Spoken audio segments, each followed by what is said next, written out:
So I welcome you to today's class in Jesus' name. So let me try to share the link in the group so that other people can join.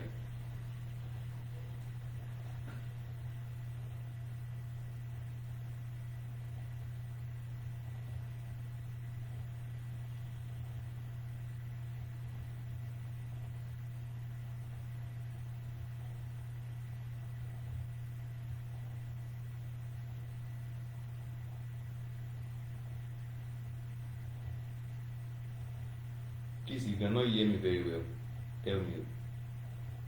Because I don't like what happened yesterday. That I was recording a video that was not played. And although I like the way you did not complain, it's actually good that you tell me your plight so that I will be able to work on it.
Okay, alright. So the message has dropped. So I'm going to go to Facebook and I want to know how the sound is because I need to ask, I need to hear my own voice so that I can ascertain that.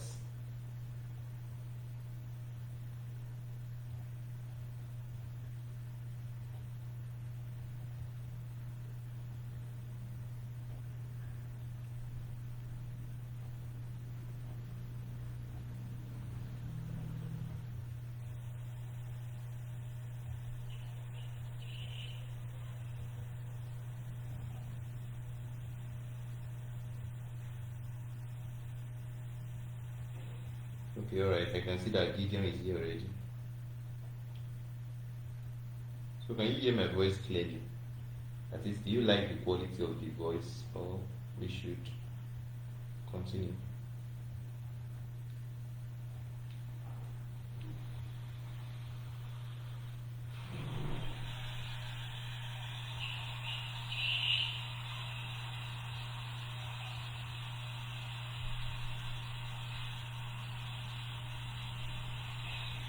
Okay, alright. I can see that Gideon is here already.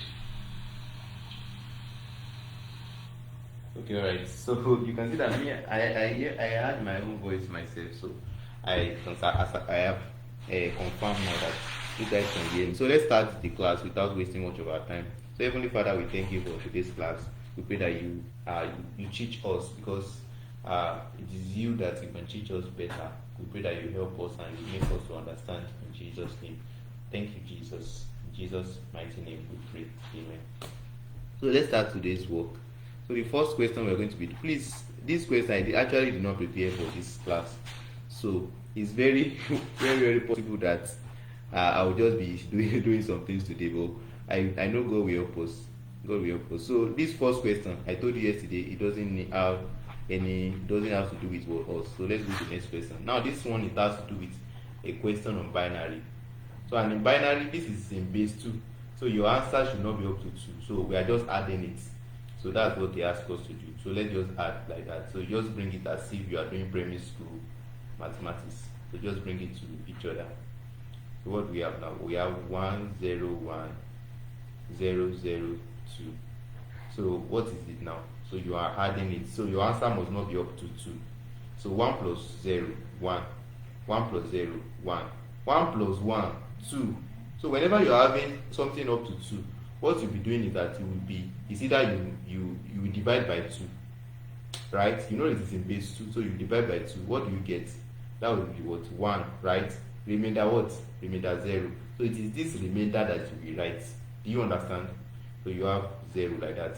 Do you get it like this? So this 1 now, you will not bring it to this side. You will not bring it on top like this. So it's not 1 plus 0, 1 plus 0 again. So what's that? That is 1. Do you understand that what I did? So when your answer is up to 2, we divide by 2. And you know that 2 divided by 2 is what?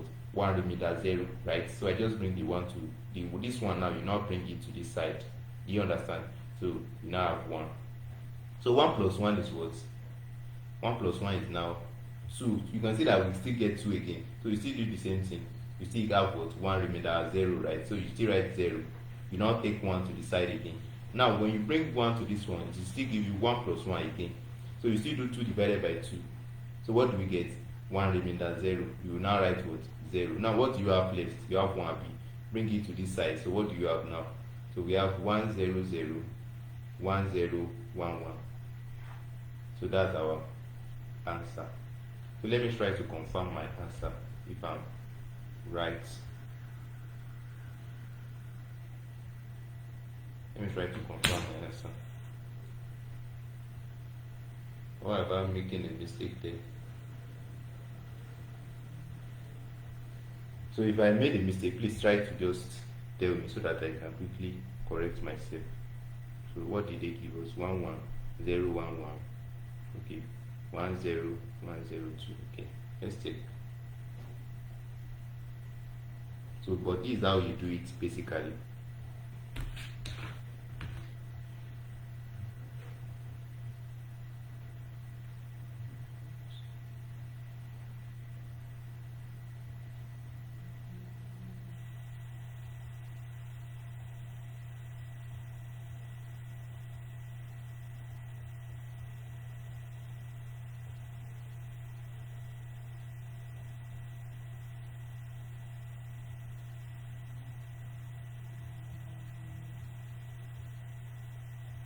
So try to check it whether we made a mistake or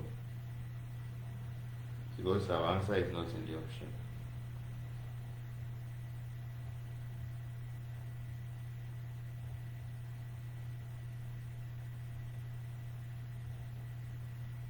So the answer is actually D.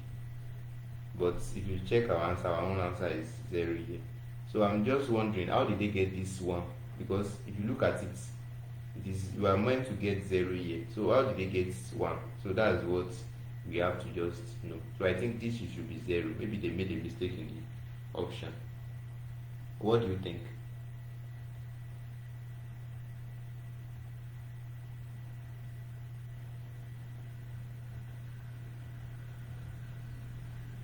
So this is how to do it basically. So the answer is option D. So assuming 0 is in that place, so that's just it. So let's go to the next question. I don't want to waste more time. They said a woman bought a grinder. A woman bought a grinder. So if you look at this question, now there's something you need to know in mathematics. Whenever you have a question, you have to think that which topic did they ask the question. So if you quickly read now, for example, now this question now, the moment I saw this question, I note that this question is from business mathematics, and which area, all those profit and loss and things like that. That's where this thing it has to do with, right? Now they said a woman bought a grinder for 60,000. So this one is like what? That is the cost price of that woman. That is the money in which the woman bought the grinder is what? 60,000. She showed it at a loss of 15%, which means she sold it. That is the selling price. That's what they're asking us. She sold it, but did not tell us the amount in which he sold the grinder. So they now said at the loss of, so this one is what? Percentage loss. That is what? 15, right? They now ask us to find the words. How much did he sell it? So it means what they're asking us is what? The selling price. Now, if I think I taught you this in business mathematics, that the formula for percentage profit, okay, let me first start from the beginning. Profit is equals to selling price minus cost price. That is profit for you. But loss, so the reason why selling price is starting is because the selling price, when you have profit, the selling price, that is the money you bought, the money you sold something. For example, now your friend, you buy bonds at 15 naira. When you get to school, you lie to your friend. I don't say you should be lying. You lie to your friend that he bought it for 100 naira. You said, and you sold it for what? 100 naira. So that money in which you sold that bonds is 100, is your selling price, right? So selling price, if you look at it now, your selling price is now greater than the money that you made, you bought the bonds truly. So that's what the money you used to buy the bonds, which is 50 naira, is your cost price. The money you sold it to your friend is 100 naira, so that's your selling price. But in case of loss, maybe you bought the bonds for 50 naira or for 100 naira, but your friend now said, he begged you that you should sell it for him for 50 naira, maybe because you need the money very urgently. So you send the money for 50, you send the bonds in which you bought for 100 naira, you sold it for 50 naira. So it means that is loss. You lost 50 naira. So that is loss. So it means in that aspect, your cost price will be in the front, because your cost price is greater than the selling price. Do you get the logic now? So that's how it works. So let's go to the another. So okay, now percentage profit now will now be equal to profits over cost price. So cost price will always be in the bottom, whether it's percentage loss or percentage profits. So percentage profits and loss will be loss over cost price. So the same thing times 100%. So that's just so let me just say times 100. So that's just for it. Now if you look at this question, it talks about percentage loss. So what the formula we're going to be using here is what? Is this, right? So percentage loss will now be equals to, what's our loss? So loss will be what? Cost price minus selling price. So let's say CP minus selling price over, I told you cost price will always be beneath, times 100. So what's our cost price? The cost price is they said it's 60,000 naira. So 60,000. So what's our selling price? That's what we are looking for. So what's our cost price again? 60,000 times 100. So what's the percentage loss? That is 15%, right?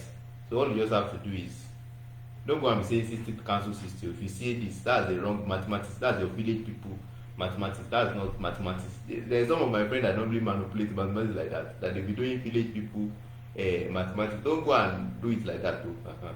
So we have 15 is equals to okay, let's just say 0 cancel 0.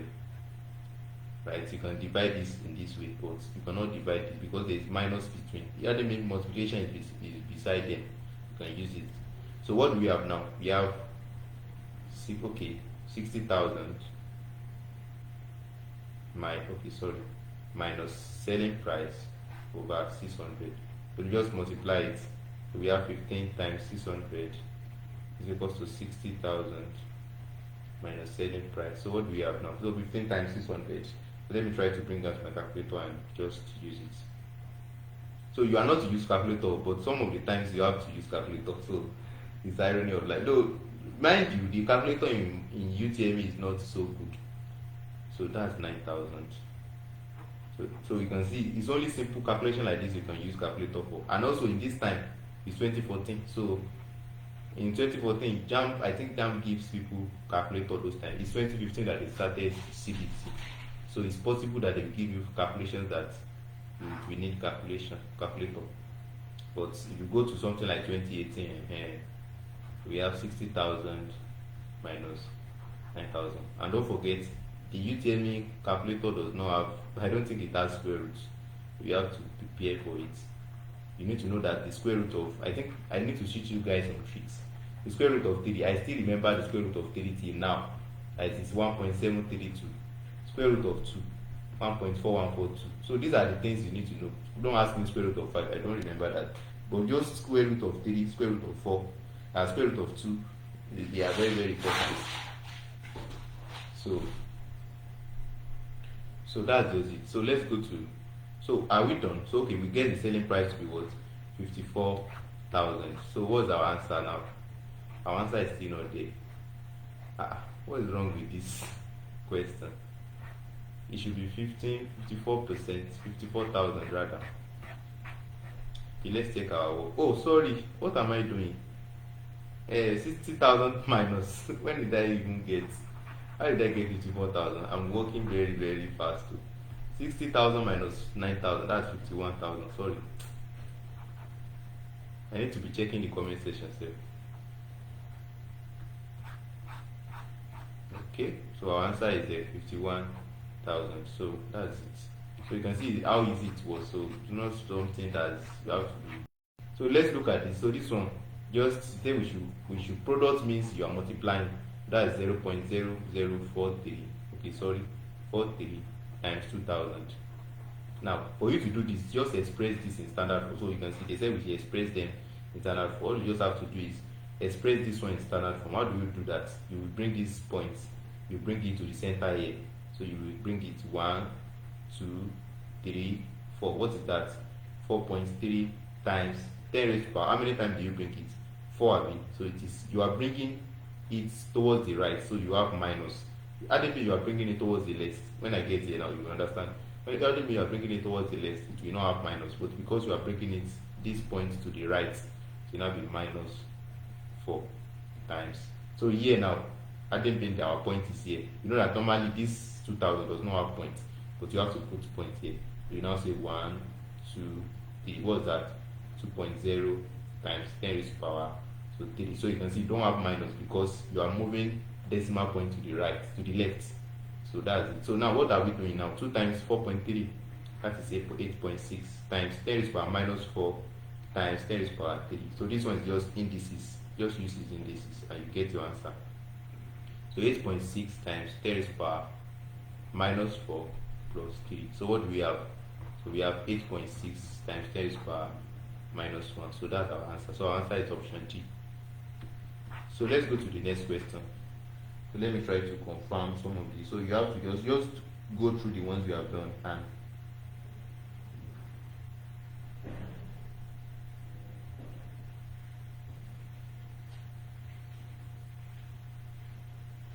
so just go through the ones we have done and ascertain them.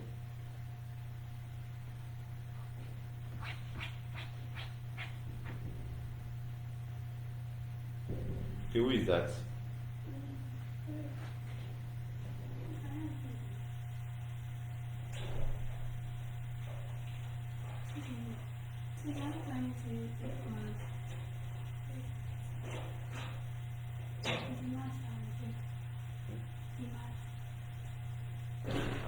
I'm not sure where it is.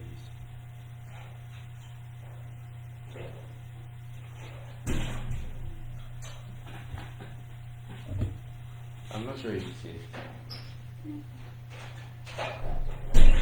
Okay, welcome back. I'm just trying to. Okay, this next question now. Let's do that. I don't want to waste much time. Let me try to check your comments and just see if some of you are still online, or we should just end the live session. So please, guys, if you want to leave the live class, let me know, because we don't know where we end class today's class now. Maybe it's like 1 p.m., 1 a.m. rather.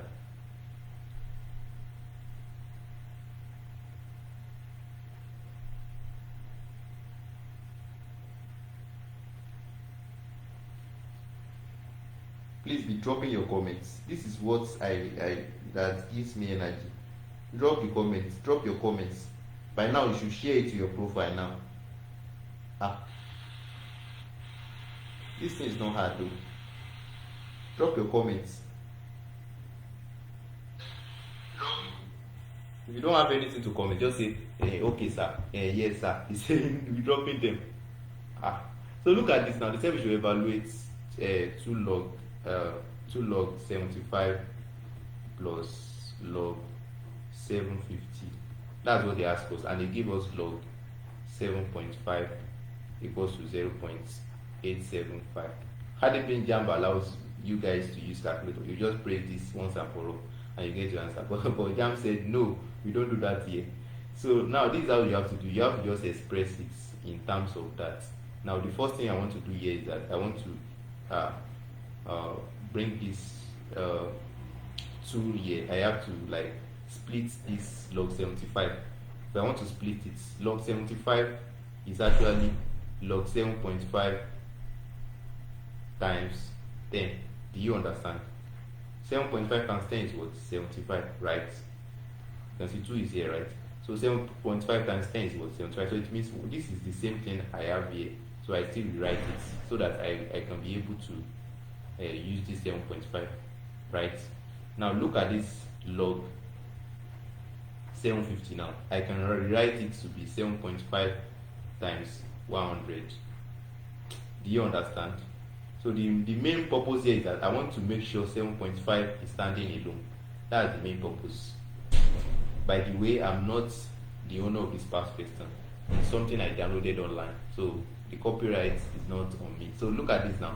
So 2 log 75. So I've expressed it now. Now the next thing I want to do is that now in law of logarithm, it said log a times b is the same thing as log a plus b. Do you understand? So log a plus log b.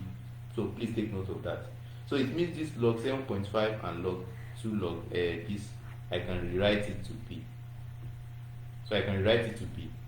It will now be 2 into bracket log 7.5 plus log 10. Do you understand? So let's close it. Plus log 7.5 plus log 100.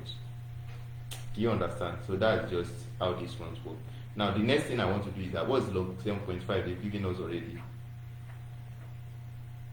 0.875, right? 0.87551, right? Now the next thing I want to do is that now what is log 10? I told you when I was teaching you logarithm that whenever you have a log and they don't put any base there, the log there is 10. So and what is log 10 base 10? That is 1. Do you understand? So what we have here is what? 1. Now what's log 75 again? 7.5 again? 8751 plus what is log 100? So log 100, look at it now. It will now be log 100. What's log 100? That is log 10 raised to power 2, right? Bring 2 to this side. What do we have? 2 log 10. I told you log 10 is 1, right? That is, it is log 10 base 10. And what's that? 2 times 1. So that's what? 2. So we are done with that now. So what next do you want to do? We have 2 times 1.8751 plus 2.8751. I just add it together. The next thing I want to do is I want to multiply this by the both sides, but I don't want to waste time. Let me just try to use my calculator. And I'm not advising you that you should use calculator, but I don't want to waste time. That's why I'm just doing this. So okay, don't let me use calculator. Let me just do it like this. I want to teach you how to, because if I'm just using calculator like that, I'm not helping. Let's just say 8751. So 2. So 1 times 2, we have 2. 5 times 2 is 10. And 2 times 7 is 14. 14 plus 1 is 15. Sorry. 2 times 8 is 16. Right? 16 plus 1. Hope I've not forgotten mathematics again. 1 times 2, 2. 2 times 5, 10. So 0, we have 1. 2 times 12, we have 14. We have 15 like that. So we have 1 again. 2 times 8, 16. 16 plus 1, that's 17. So we still have 1 again. 2 times 1, that is 2. Okay, 2 times 1, 2 plus 3. So sorry for that thing. So we have 3.7502 plus 2.8751. So just bring 2.8751 here and just add. So we need to rush. We have 18, we have 6, we have 5, we have 7. So 7.6252.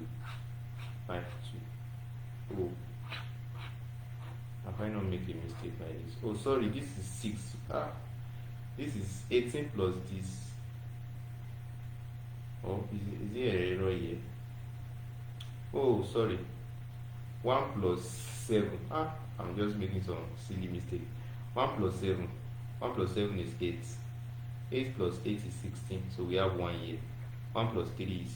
I thought it is like a subtraction.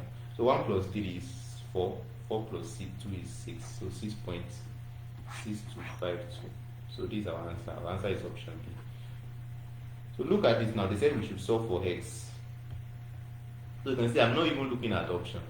You get the answer. So mathematics is very simple. You can get 100 in mathematics or 99 the answer that you can have in UTM 99. So you can have it in even in physics and chemistry you can have it. So it's possible. So there are people that I have one of my friends that got 99. So it's not something that is new. Because if you limit yourself, that's when you have. So this 8x raised power minus 2, you can rewrite it in this way. So that is, you want to remove this negative sign, or even if you don't want it to be like that, let's just cross multiply.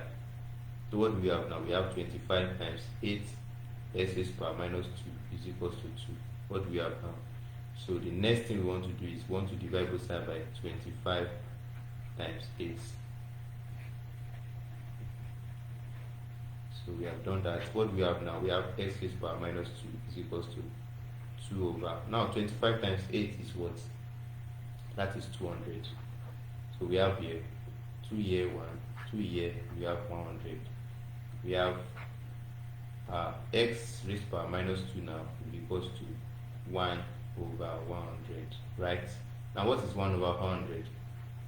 So it is x raised power minus 2 again. Look at it. So what is 1 over 100? That is 100 raised power minus 1. Do you get? X raised power minus 2 is equals to what? 10 raised power 2 raised power minus 1. Do you get? So x raised power minus 2 is equals to 10 raised power minus 2, right?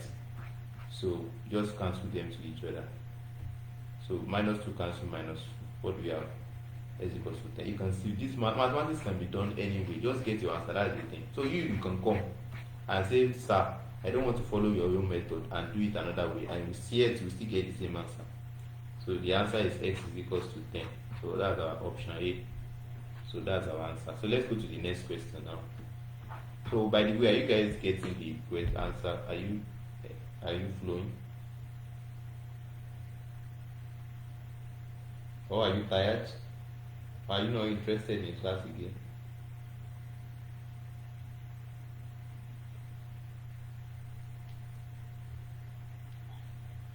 Okay, I can see Suzanne here, I can see Gideon, I can see Peace here. Alright. Or are you not interested again? So let's do this. So this now, they say you should simplify. Without telling you as a mathematics student, you already know what they're asking you to do here is to rationalize. So these things, they are not something you have to teach you. So you rationalize it. So look at this, 2 root 2 minus root 3 over root 2 plus root 3. When I was teaching you sort, I told you whenever you want to rationalize the denominator, all you just have to do is you change the sign here, right? So you just multiply it by the numerator and the denominator. So you change the sign. So it means that is, you find the conjugate of the denominator. Conjugate means you will change the sign here. It will not be root 2 minus root 3. So that's what we have. So root 2 minus root 3 over root 2 minus root 3. So what do we have now? 2 root 2. So you just be multiplying this by this, by this, by this, by this. So the same thing with this button also. Sorry.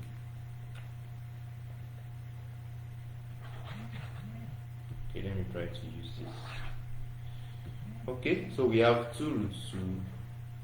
Please, if you cannot hear my voice again, let me know. So 2 root 2 times root 2. So what we have? We have around, we have 2 times, you know that root 2, we have 2 root 2 times root 2. So what is root 2 times root 2? That is 2. So plus, sorry, 2 root 2 times minus root 3. What do we have now? We have minus 2 root 6. So we have again here minus root 3 times root 2. So what do we have? Minus root 6. Minus root 3 times minus root 3. So what do we have? Plus 3. So that's what we have. So root 2, we still go to the denominator. Root 2 times root 2, we have 2. Root 2 times minus root 3, we have minus root 6. Root 3 times root 2, we have plus root 6. We have root 3 times minus root 3, we have minus 3. So what do we have now? We have 4 minus 3 root 6 plus 3 over 2. So this cancels this, minus 3. So we have 4 plus 3 is 7 minus 3 root 6 over minus 1. So what is the implication of the minus 1 beneath? The minus 1 beneath is that you have to express it this way, that is to bring this minus 1 to bring this to this side. It will now be minus into 7 minus root 3, 3 root 6. We just multiply this minus by all the sides. So we have minus 7 plus 3 root 6. You can now rewrite it to be 3 root 6 minus 7. So that's how to do it. You can see how easy it was. So let's go to the next question. This one also is logarithm. All you just have to do is just follow the laws of logarithm and you get your answer. So that's simple as that. So log base 2 plus log 16 base 2 plus log 4 base 2. Please, if I made mistake in any place, I'm not an island, I'm not encyclopedia of knowledge. So please try to tell me if I made a mistake. Don't be shy. So I told you in logarithm, your plus it denotes multiplication, while your minus can be changed to division. So what we are going to be doing is that we're going to take a single base of log in base 2. What we'll be doing is that 8 will now be 8 times 16. So this one will become division. So instead of saying divided by 4, we just say divided by 4. So you don't forget it's under base 2. So the next thing we are doing is a log base 2 into 8 times 16 is what? Oh yeah. What's 8 times 16? Okay, let's just say 4 in 8. We have 2. That's method. These are methods we use in order not to use calculator. So 16 times 2 is what? 32. So we have log. What is 16 times 2? What is the raised power of 2 that will give you 32? So that's, you know that 2 raised power 1 is 2. 2 raised power 2 is 4. 2 raised power 3 is 8. These are things you need to know offhand. 2 raised power 4 is 16. 2 raised power 5 is 32. So just bring this 2 raised power 5, you bring it inside. So we have 2 raised power 5. Bring this 5 downward. We have 5 log 2 base 2. Am I not too fast? Am I too fast? So please, you have to bear with me. So I have to quickly start. I want to also do all that thing. So 5 times log 2 base 2. So log 2 base 2 is 1. I told you when we have log a base a is 1. So if you don't know logarithm very well, I have video for that. I'm talking to my students in paid class. So if you want video for that, so I can see Dan in Gideon's comments. So thank you for that. I'm even happy you are in today's class. Yesterday you weren't available, so no problem. It's good that you are here, and I wish that you stay to the end. So because we don't know when we are going to end tonight's class. So please, because we are going to be ending tomorrow around 12 or 1 p.m. 1 a.m. So log a base a, so things like that. I think you understand what I did now. So our answer is what? 5. So you can see the answer is already here. So it's not something that is hard that you have to just be racking your brain. So look at this now. They said I want us to quickly fast. That's why I'm rushing. Oh, sorry, I've not started recording this. Oh, so let me just start it now. The reason why I record is because if we lost connection, we'll be able to get the video I did. So that's why I'm trying to record it.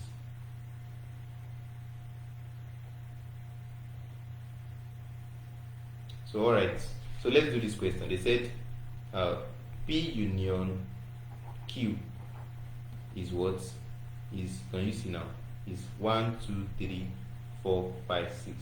Now you as a student, I thought you should know that you can see they said the elements in only P is 1, 2, 3, 4, 5. And I told you union is has to do with you have to add the elements in Q and P, right?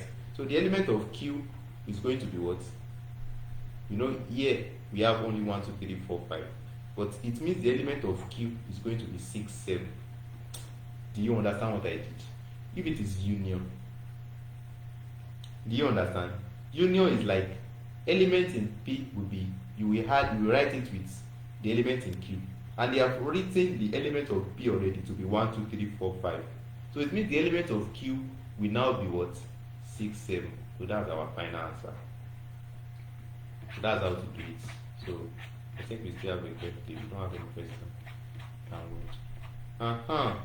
so these are places that if you are not so careful, they will try to trick you. And I think there should be prime in one of the questions here. Well, let us check. So look at this now. If you look at this now, this is Q and this is R. If you look at this now, we have something like P intersects Q here. Look at this side, everything here is telling us that it is P intersection Q, right? This place is telling us that it is P intersection R. So we still have what? P intersection R. That is this place is talking us, is uniting the P and the R together. Do you understand? So now what can we say now? Look at this. P intersection Q, and you see both of them, they join together. So it means that should be union, or yes, it should be union. So let's take, if we get it. So P intersection Q. So let's try to confirm. So do you see now? So P intersection Q is this side, this one. P intersection R is this side, is this place. Now they now shade everything here and everything here. They now join it. So it means it is union relationship between them. And maybe it's not union relationship. The ones that have drawn all these things. Do you get? So it is union. And maybe they go and drop it here. Now we can be saying maybe intersection or other things. So that's the answer there. So I even thought there would be complement there. Because some of them, when they're asking you a question like this, there will be compliments.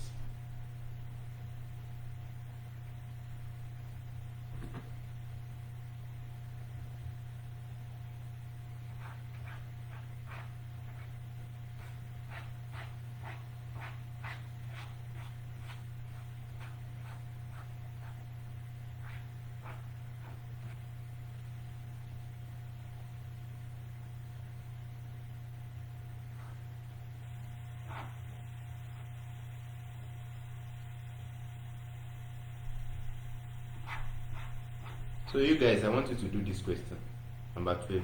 So and give me the answer in the comment section.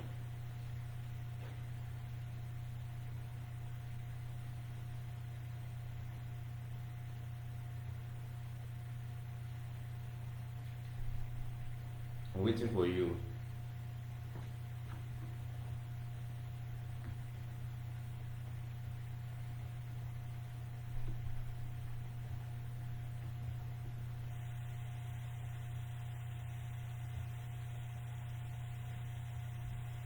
Can you guys still hear me?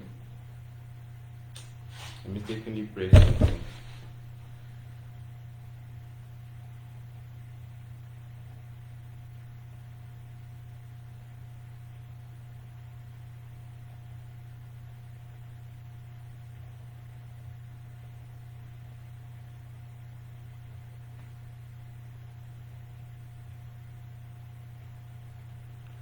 So what's our answer?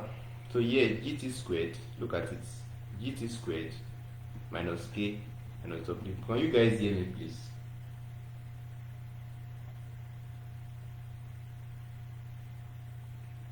Can you guys hear me? I mistakenly pressed something, I don't know.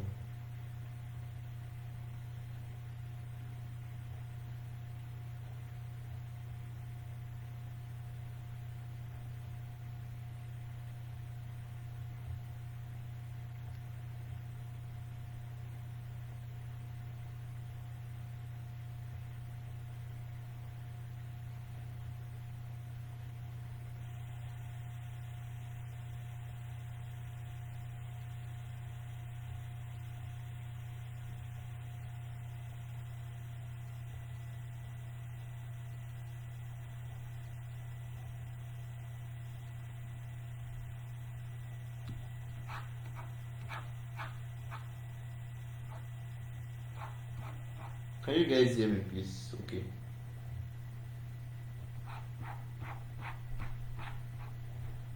Okay, this one, so it is gt squared minus k minus w is equals to 0. So we want to make g the subject of formula. So all you just have to do is just bring all these ones to this side. We have gt squared is equals to k plus w divided by t squared over t squared. So what's our g now? So our g is equals to k plus w over t squared. So that's our answer.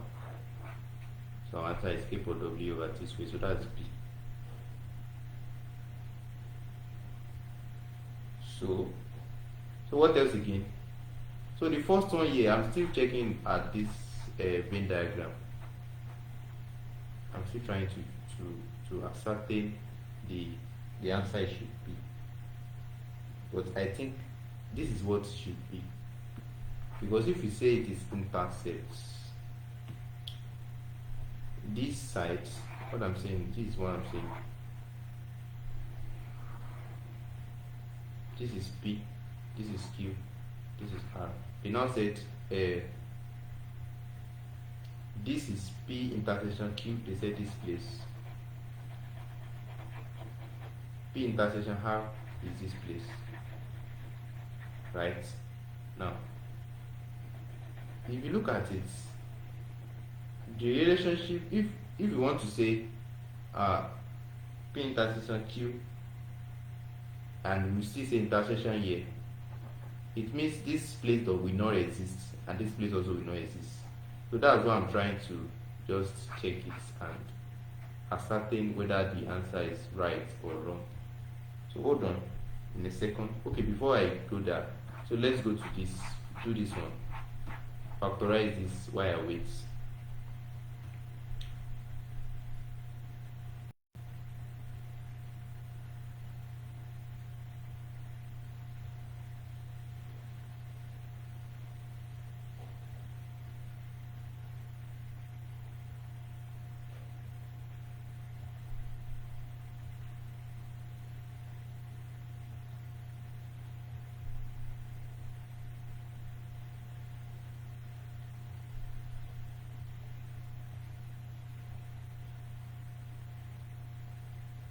So do the question, I'm waiting for you. So we have 2y squared minus 15xy plus 18x squared.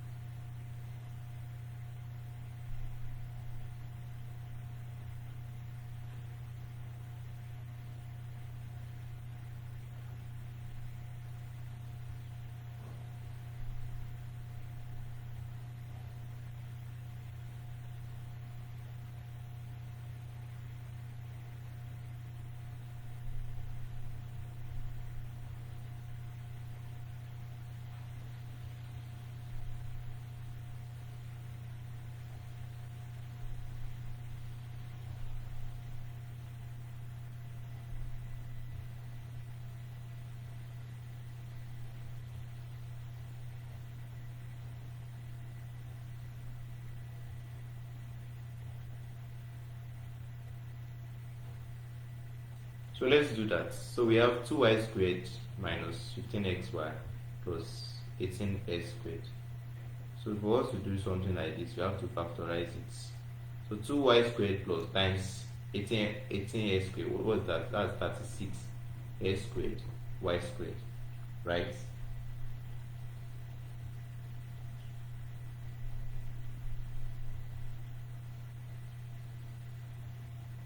So what are we going to have in that aspect? Which question is this? Okay, question. So what are we going to have here? Okay, we have 36x squared, y squared. So our goal is we want to find this 15xy. That's something we multiply together that will give us 36. And when we add or subtract it and give us 15xy, what is that? Let's try 6 and 6 will not give us. What else again? 18 and 2 will not give us. What else again? 8 and 8 and even 8 will not work. 4 and what is that? 4 and 4 and 9. Do you think that one will work? No. So 6, what of 6? 6 and 6 is not working. So what's their factor here? Oh yeah, well, I want you guys to brainstorm yourself and check it. So 2 times 18, we said it is what? 36x squared. So what is the factor for this, so that we can able to get? So what is it though? Yeah, 6 and 6 cannot work. So what can work as fast as possible?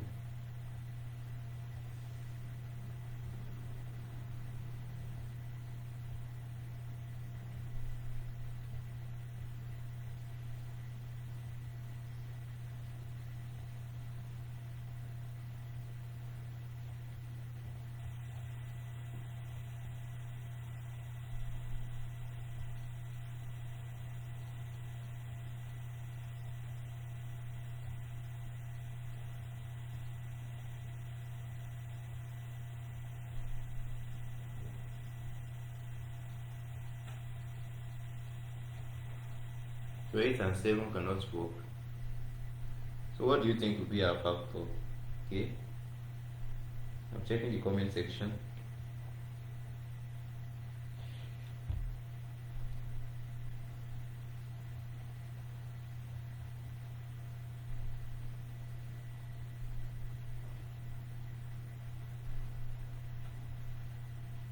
Alright, 12 and 3. Gideon actually got it, so 12 and 3 will work. So 12 times 3 is that 36. So that would be minus 12xy minus 3xy. Do you understand? So that's just it. So we have 2x squared minus 12xy minus 3xy plus 18x squared. So what we have? We have 2. So sorry, just like group them into 2. So we have 2y squared minus 12xy into okay, just bring it minus into 3xy. Now you'll be wondering, if you go and put plus here, you are wrong. To be minus. Why is it minus? Because when you open the bracket, you must be able to get plus again. So mathematics is not that we are just doing mathematics. So this, the next thing you want to do is you want to factorize this. So bring 2y outside. So you now say y minus 6x into minus into, bring 3x out. What is common between them? So 3 is common, x is also common. So we have 3x is equals to y minus. So what is 3 in 18? That is 6x. So you can see, when you are right, you'll be getting the same thing here, the same thing here. So 2y minus 3x into what? Y minus 6x. So that's our answer. Our answer is option C. I want us to quickly finish the work. Maybe we'll come back to the previous question when we are done. So look at this now. They said find the value of k if y minus 1 is a factor of y raised to power 3. Now I told you when I was teaching you polynomial that y minus 1, when it's a factor of something, is that this y minus 1 is the zero of this polynomial. What do we mean by the zero? It means when you input the value of this y minus 1 into this question, it will be equals to 0. Do you understand? So let's do that. So y minus 1 now, it will now be y minus 1 is equals to 0. Bring these ones to this side. So our y will now be what? 1. So what we are just going to do is that we now be saying f of y is equals to y cubed plus 4y squared plus ky minus 16. So what's our y now? Our y is what? In 1, right? So just bring 1 cubed plus 4 into 1 squared plus k into 1 minus 6. So I said it will be 0 for the answer. So the answer will be 0, equals to 0. So this one is gone. This one is not what we are looking for. So 1 plus, so you can see 1 raised to power 3 is 1 times 1 times 1. plus 4 times 1 is what? 4 plus k minus 6 is equals to 0. 1 plus 4, 5. 5 minus 6 minus 1. So we have k minus 1 is equals to 0. So k is equals to 1. So that's our answer now. So our k is what? 1. So you can see simple as ABC. So look at this question too. This one is a question on variation, and I think I taught you that one also. So I think I taught you this one too. So y varies directly proportional as w squared, right? Remove the proportional sign. So now the y is equals to k w squared. Please be doing it as I'm doing it, and I want to see your answer in the comment section. So y now, what's our y now? They said it is 8. So we want to look for k times 2 squared, right? So we have 8 is equals to 2 raised to power 2 is what? 4k, like that. So over 4 over 4, what do we have now? So our k is what? 2. So we now write the relationship. That will be 2w squared. So our y now is what? They ask us to find y when our w is 3. So we have 2 into 3 squared. So our y will be what? 2 times 3 squared. So that's what? 18. So our answer is 18. So another one on variation again. But here they're asking us to find the relationship. You can see when I was teaching you relationship, then you'll be thinking as if it's not important. You can see them asking now. Okay, Kelvin, I can still see your comments. I'm waiting for you guys to share the video on your profile. I'm waiting. So P varies directly proportional as they say is as Q, and inversely proportional as R. That's the statement in which they give us. I showed you inversely, that's to be beneath. So we now say P is equals to KQ over R. So what do we have now? We have P is equals to, so what's our P? What's the value of the P? I think they should give us P in the question. So that's sorry. This is not what I think it is. So what's our P? Our P is 27. So K times, what's our Q? 36. What's our R? That is 16.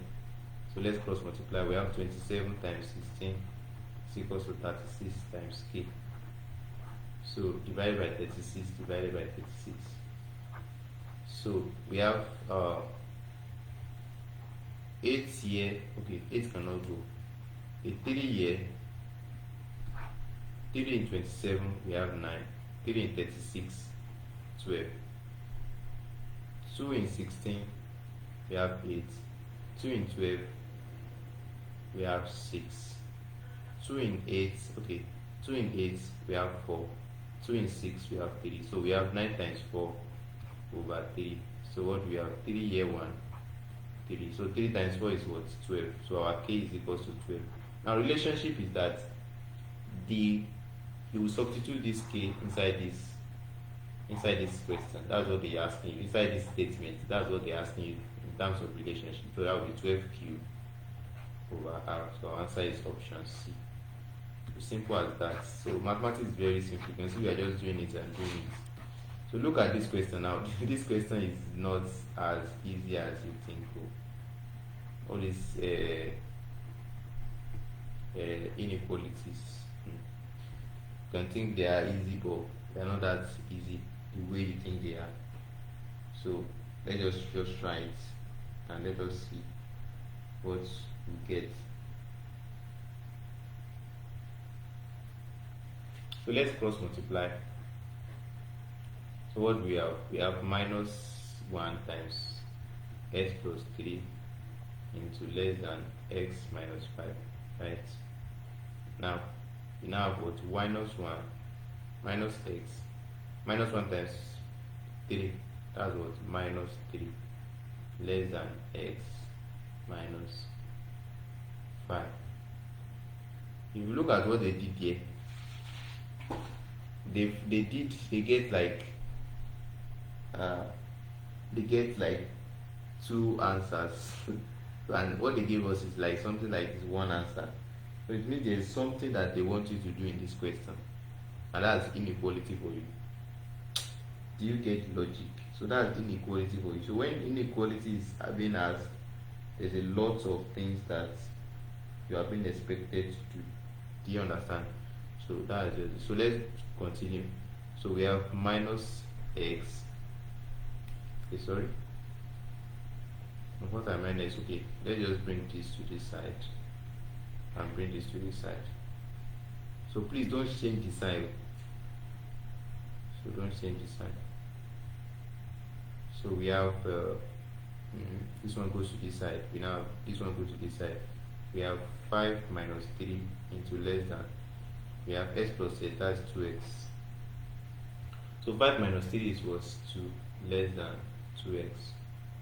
So what do we have now? We have 1 less than 1x. You can see we just get one answer. Do you get what I'm saying? So we just got what? One answer. The next thing we want to do is we want to get another answer, because if you look at all the questions, all the answers we get there, they are different things entirely.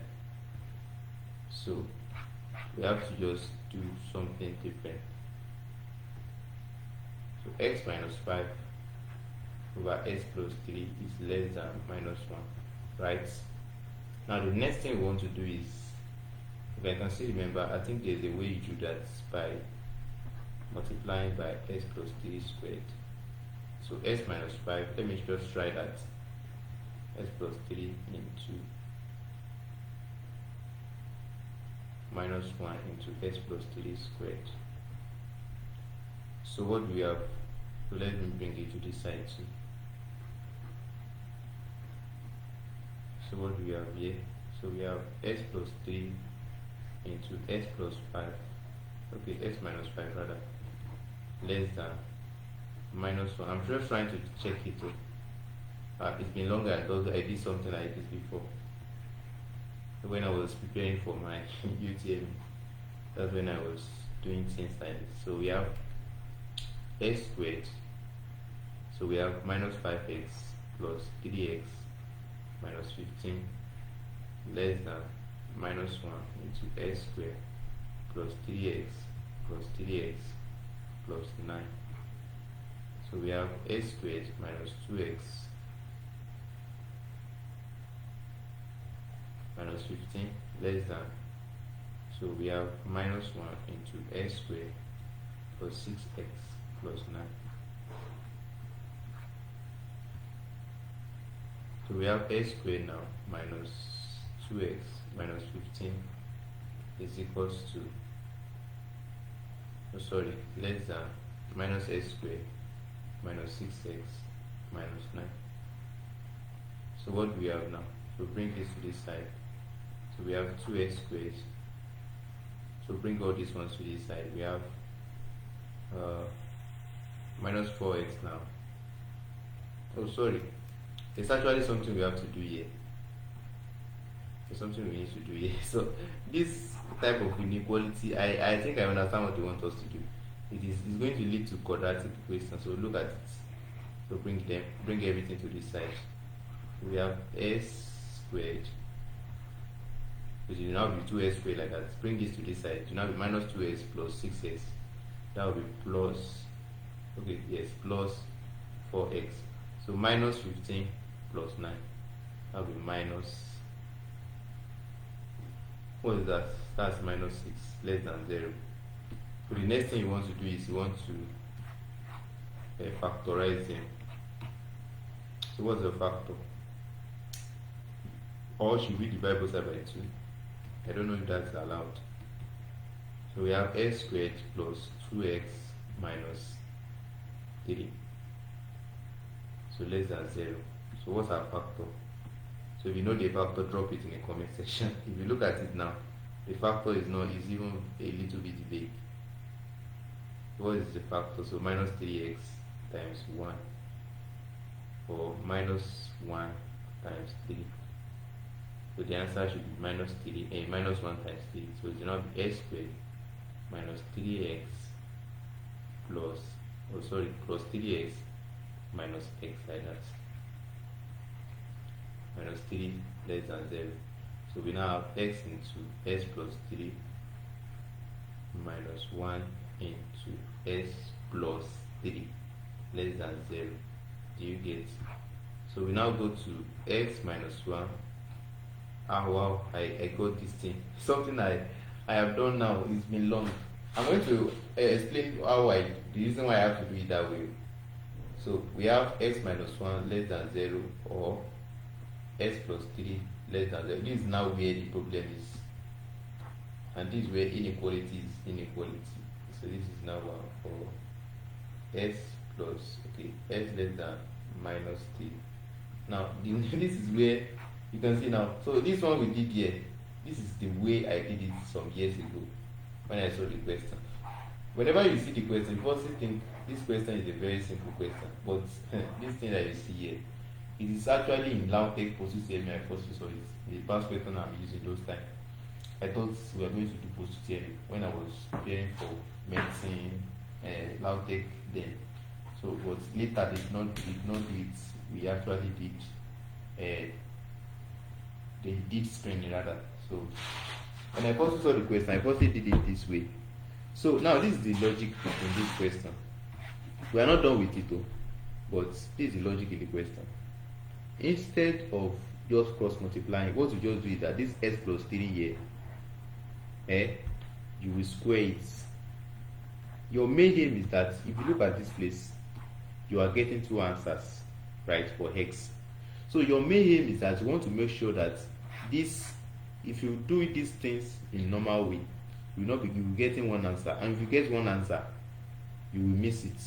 So your main aim is that you want to make sure that this inequality gives you two answers. So what you just do is that this numerator, you will square it, right, and you multiply it through by the both sides. So that's what I did.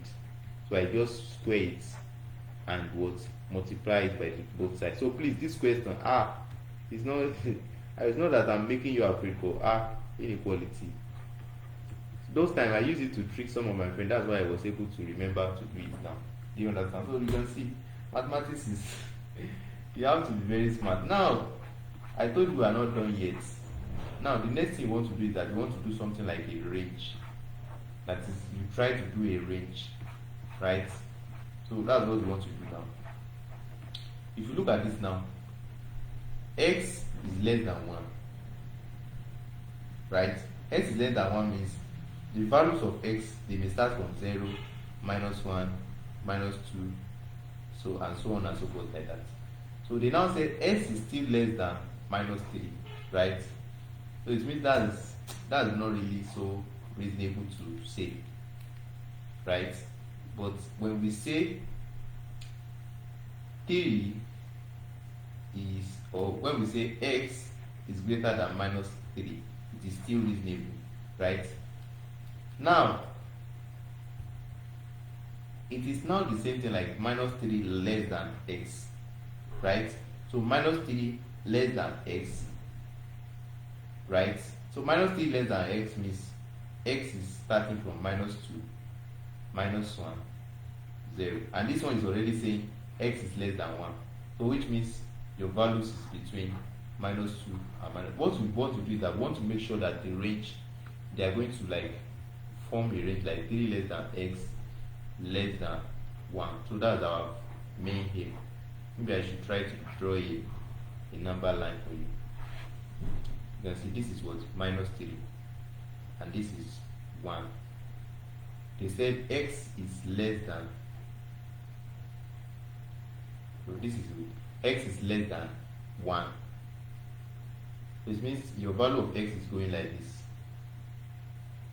They now say x is still less than minus 3, so it's not really so reasonable like that. We want to make sure that they join. Do you understand? So they join. They want to make sure to join. So they now say it like this. So instead of now saying it like this, we now said they should like join each other. So because of that, for them to now join, it means the x must be greater than this minus 3. So that's why it's now go like this. So we now have minus 3 less than x less than 1. So that's our answer. Do you see now? So you tell me inequality at times can be tricky. So that's our answer. So look at this question now. They said evaluate, and this one is easy, right? So not something that will give us much problem. So we have x over 2 plus. The moment I saw this question, I firstly want to run away, because I was like, how am I going to do it? Because this is a life class. I was like, is this question will not put me to shame like this? So that's it. You can see something I've solved since some years ago. I think that was 2022 years. I think 2022. That's when I solved it last. So you can see now I'm now using it 2025, something that is 3 years ago. So please, so you too can be that. And I'm studying medicine now. There's nothing like something like this again. So that's why some of the things I'm doing, I'm just like. So let's do this. So this one, just multiply through by the LCM. Let's multiply everything by 12. What do you think? So multiply everything by 12. So we have 12 times x over 2 plus 12 times 3 over 4 plus 12 times 5x over 6 minus 12 times 7 over 12. So 12 cancels 12. So we have 3, we have 6. So we have 6x plus 9 less than or equals to 2 times 5x, that's 10x minus 7. So what we just do is that, what are we to do? Bring this to this side, bring this to this side. What do we have? So that will now be 9 plus 7 less than or equals to 10x minus 6x. So what do we have now? So we have 16 less than or equals to 4x. Divide both sides by 4. Divide both sides by 4. What do we have? We have 4 less than or equals to x. Now what is the another meaning for this? X is less than or equals to x is the same thing as x, that is 4 is less than or equals to x is the same thing as x is greater than or equals to 4. So please take note of the difference. So this one is the same thing as this. You get, so if you want to change this thing, look what I'm saying, x is less than no. 4 is less than x is different from x is less than 4. But you know that when 4 is less than x, it means that x is greater than 4. So that's what I just said, or equals to 4.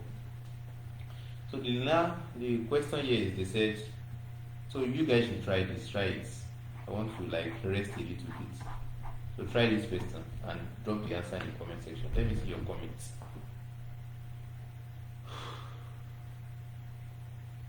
So we are now in question 19 out of 50 questions. We have a lot to do tonight too.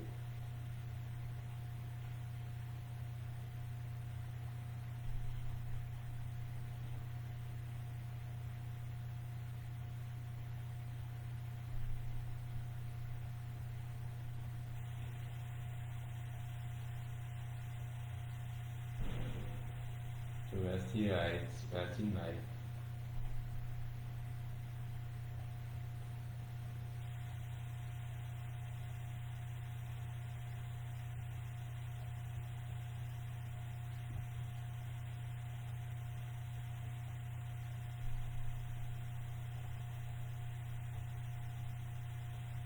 I'm waiting for your answer. So why are you not interested? Like one of my lecturer.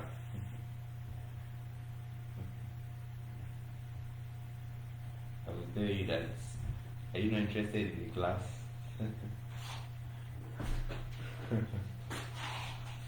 When you are not behaving very well in the class, that's what he told you. He will tell you.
Alright, by now I think you should be done by now.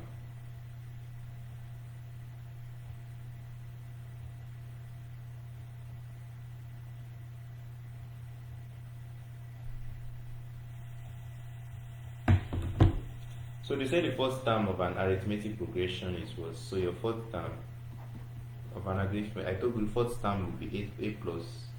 That's 3d, right? So 4 minus 1 into d. So they say your fourth term is what? 13. So that would be a plus 3d is equal to 13. And they say your 10th term is what? 8. So a plus 9d like that will be equal to what? 31. So call this your equation 1. Call this your equation 2. What they ask us to find? 24th term. For you to know the 24th term, your 24th term will be a plus 23d. For you to know your 24th term, you have to know your first term and your common difference. For you to know your common difference, you know we are under AP. So AP has to do with first term and the common difference. So you just have to do this simultaneously and get your first term and the common difference. How do you do that? So you remove equation 1 from 2. So that would be, so we have this one has cancelled. We have 9d minus 3d, that is 6d. 13 minus 31. So what do we have? We have 8, we have 18. So our d will be what? 18 over 6, that's 3. We have gotten our d to be 3, right? So the next one is a plus 3 times 3 is equals to 13. So we have a plus 9 is equals to 13. So our a is what? That's 13 minus 9, that's 4. So what's our a is equals to? So it's now be, so what's our a? 4 plus 23 times 3. So what's our answer? We have 4 plus 23 times 3 is what? 9. And we have 6. So 69 plus 9, that's around 73. Our answer is 73. Do you get it? So you should be able to do this one too. I think I made a video on that.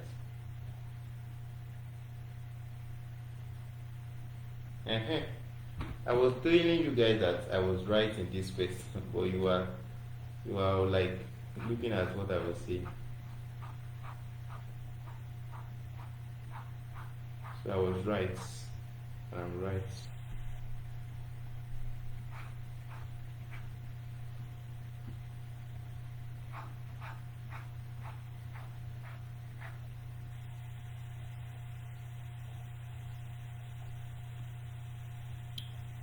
So I need to quickly. So this number 11 is, that's the answer. The answer is if I got it. That's the answer. I told you that's how it should be. If it is intercept, it means this is the place it's going to be signifying. So this one is not. This is the answer. I told you this is the right answer. This is the answer. The answer is option B. So that one is settled now. We are now moving to, alright, which one is that? Okay, this one now. I told you to try this one.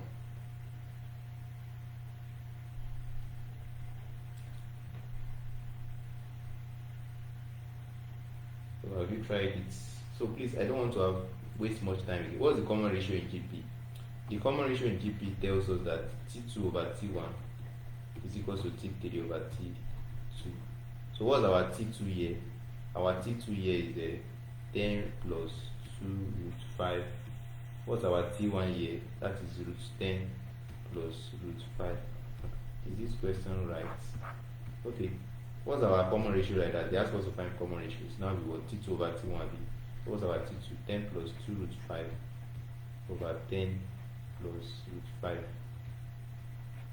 So let's multiply by, let's rationalize. So don't forget how I rationalize. We multiply by conjugate of the denominator. We have root 10 minus root 5 over root 10 minus root 5. What do we have now? We have 10 times root 10, that's 10 root 10. So 10 times minus root 5, so we have minus 10 root 5. We have plus 2 root 50 minus 2 times, okay, so that would be minus 2 root 25. And what's root 5 times root 5 is what? 5. So we have root 10 times root 10, that's 10. Root 10 times root 5, that's root 50. So the same thing here also, plus root 50. It cancels each other, minus 5. So what do we have now? We have 10 root 10 minus 10 root 50, 10 root 5 plus 2 root 50. So root 50 is what? 25 times 2 minus 10. 10 minus 5 is what?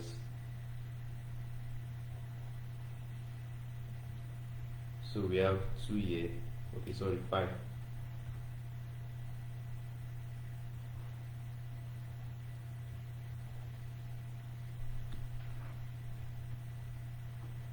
So 10 root 10 is what?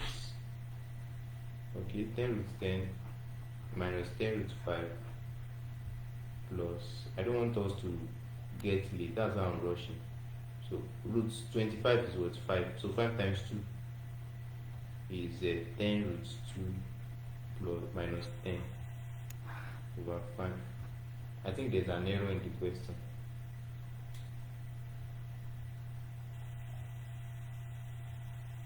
Or let me check the options, because all these things we have seen, yeah, it's come out wrong.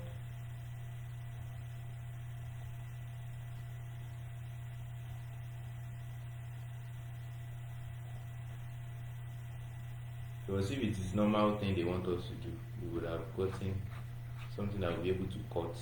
You understand what I'm saying? So you can see, so there's nothing we can do. So there's an error in the question, so please.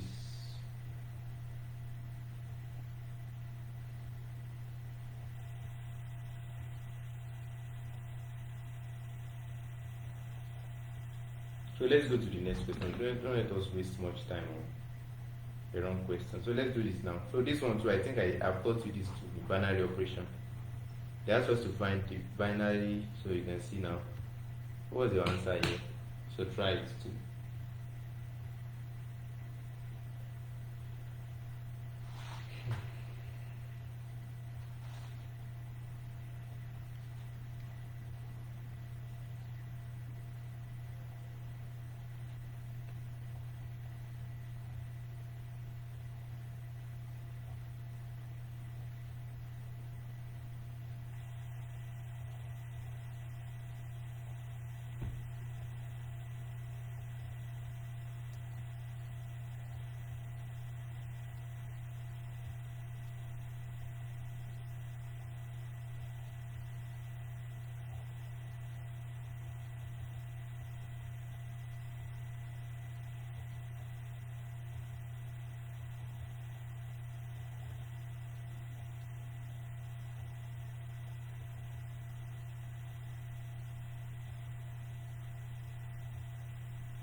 So this one is just S. They say we have S operation Y is equals to XY. We now have X operation 2 is now equals to 12 minus X. So all you just have to do is this X operation 2. What it means is that we said X operation Y is XY. This means S operation 2 is what will now be 2x like that. Will now be equals to 12 minus x. They're asking us to find possible values of x. So let's bring x to this side. So we have 2x plus x. So what do we have? We have 12. So one side 3x is equals to 12. So we have 3. We have 3. So what's our x? Our x is 4.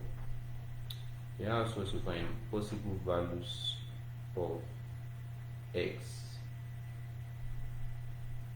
right? He asked us to find 4. So we have gotten x to be 4.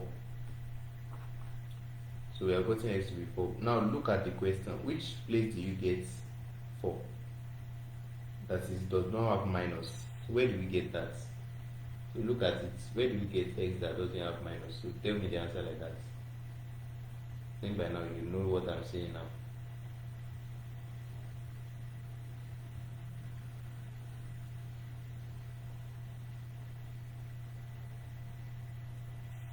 So where do you get it?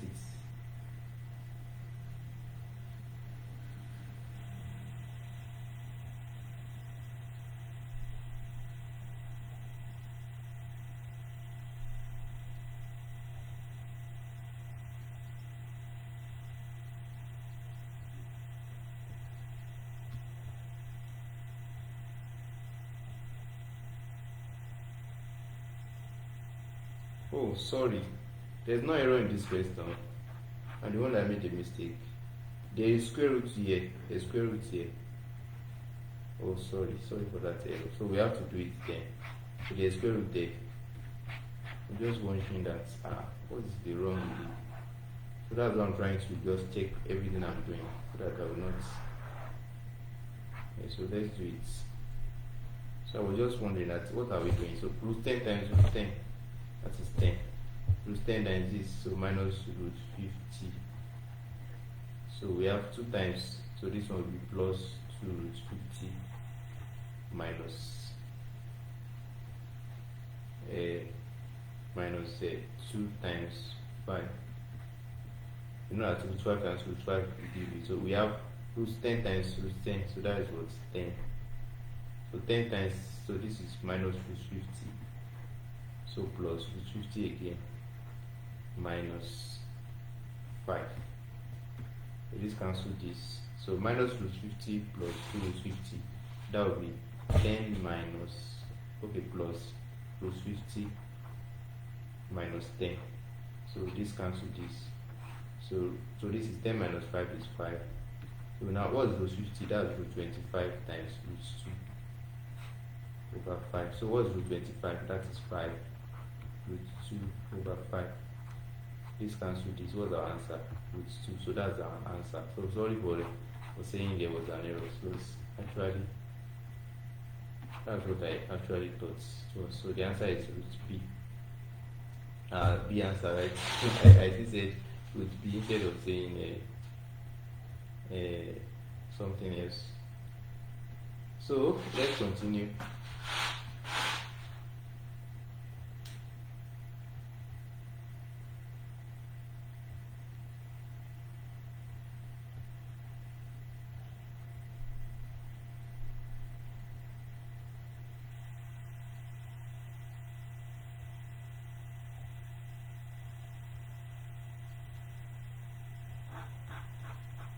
So what's the answer here?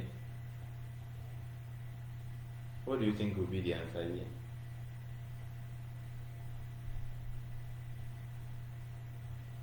Oh, sorry. They made a mistake in this question. Please, I'm so sorry for that. That's why online past questions. This one is x raised to power y. So let's work on it again. There's an error there. So it is x raised to power y, not xy. So this s operation y, it will be x. So x plus y now is equal to what? They say it's 12 minus y x, right?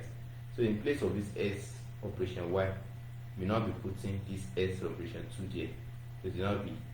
So it will not be what is, so that will be x raised to power 2 is equals to 12 minus x, right? Now bring this to this side, bring this to this side. We now have x squared plus x minus 12 is equal to 0. You can see that it has turned to quadratic equation. We are going to get into answer.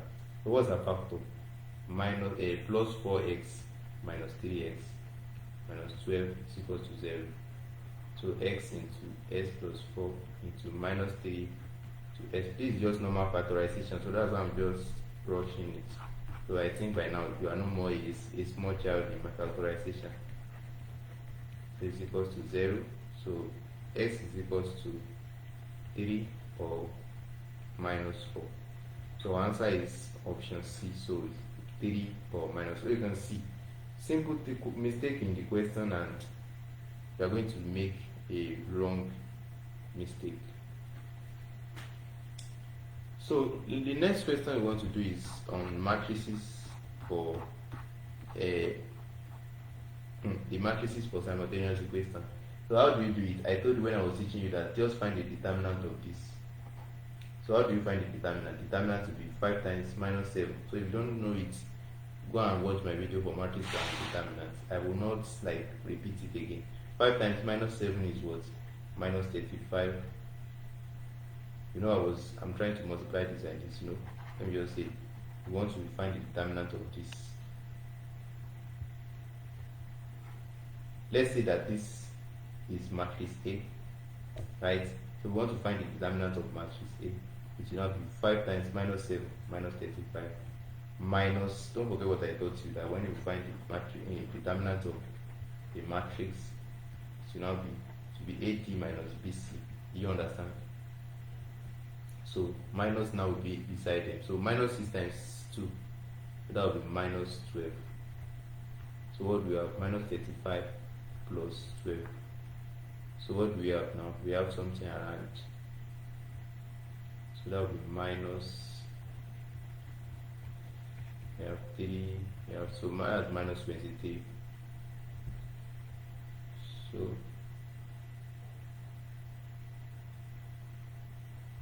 hold on for me. I have to subscribe to. I want to subscribe to my data. I want to add so that data will not finish when having a very crucial class like this.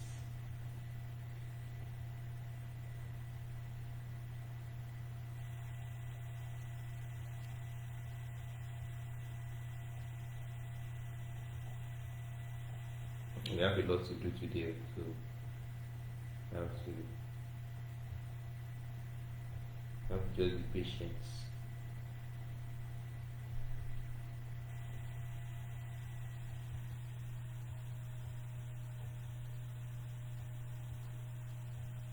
Okay, I've subscribed now.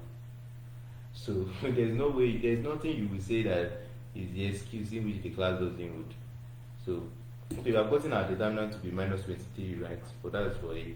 And I told you when I was teaching you that if you want to get the determinant of X, that is, if you want to do a matrix, that is, you want to find X, it will be determinant of X over determinant of A. Y will be a determinant of Y over determinant of A, right? Now, how do you find determinant of X? All you just do is that this 7 over minus, please, I think this one should not be there. 7 minus 11 here, you bring it to this first one. When you want to do determinant of Y, you bring this Y in this one. You will leave this one. This is what I'm saying. If you want to find determinant of X now, so it will not become, you bring this 7 minus 11, you come and replace it here. It will not be 7 minus 11 minus 6 minus 7. Do you understand like that? So that's what I'm saying. So you change the first one. If you are under X, if you are under Y, you change the second and you leave the first one. It will still be 5 2 like that. So 7 times minus 7, that's minus 49, minus 11 minus 6, that's plus 66. So what's the answer now? We have 66, 49. So we have minus 115. So that's what we got. Let me try that first. What are we looking for? Y. So I don't even need to look for X. So I'm just wasting my own time. So sorry for that. So let me just do this Y. So Y will be, you can see question is asking us Y, not X. So I'm just wasting my time doing it. So you can see I will replace it with the second one. So I will now find the determinant like that. 5 times minus 11, so minus 55 minus 14. Minus 55 minus 14 is what? That's 9, that's 6, so that's 69, minus 69. Now, you want to now find Y. So Y, I told you, is determinant of Y over determinant of A. So minus 69 over minus 23. So what will it give us? That will be 3. So that's the answer. So you can see now. So that's how to just do it.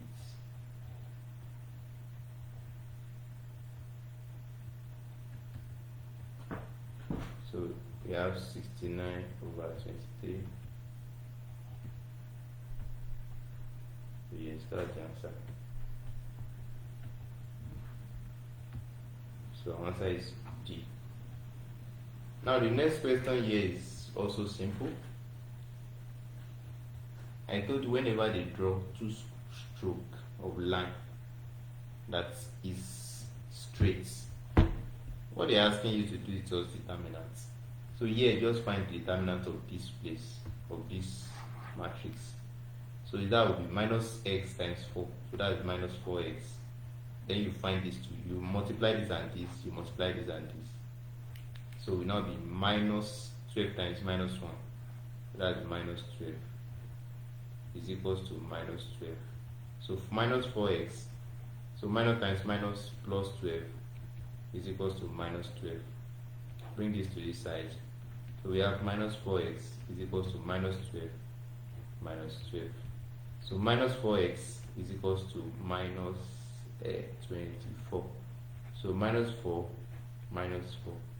This cancels this. So our x is what? 6. So that's the answer. So that's the answer. So please, if I made a mistake, help me to, you can correct me so that I can quickly correct myself. These are determinants for 3 by 3 matrix. So this is a 3 by 3 matrix. So how do you find the determinants? Just do it like this. So 0, so just do a plus minus plus. So this one is plus now. So this the first one is plus.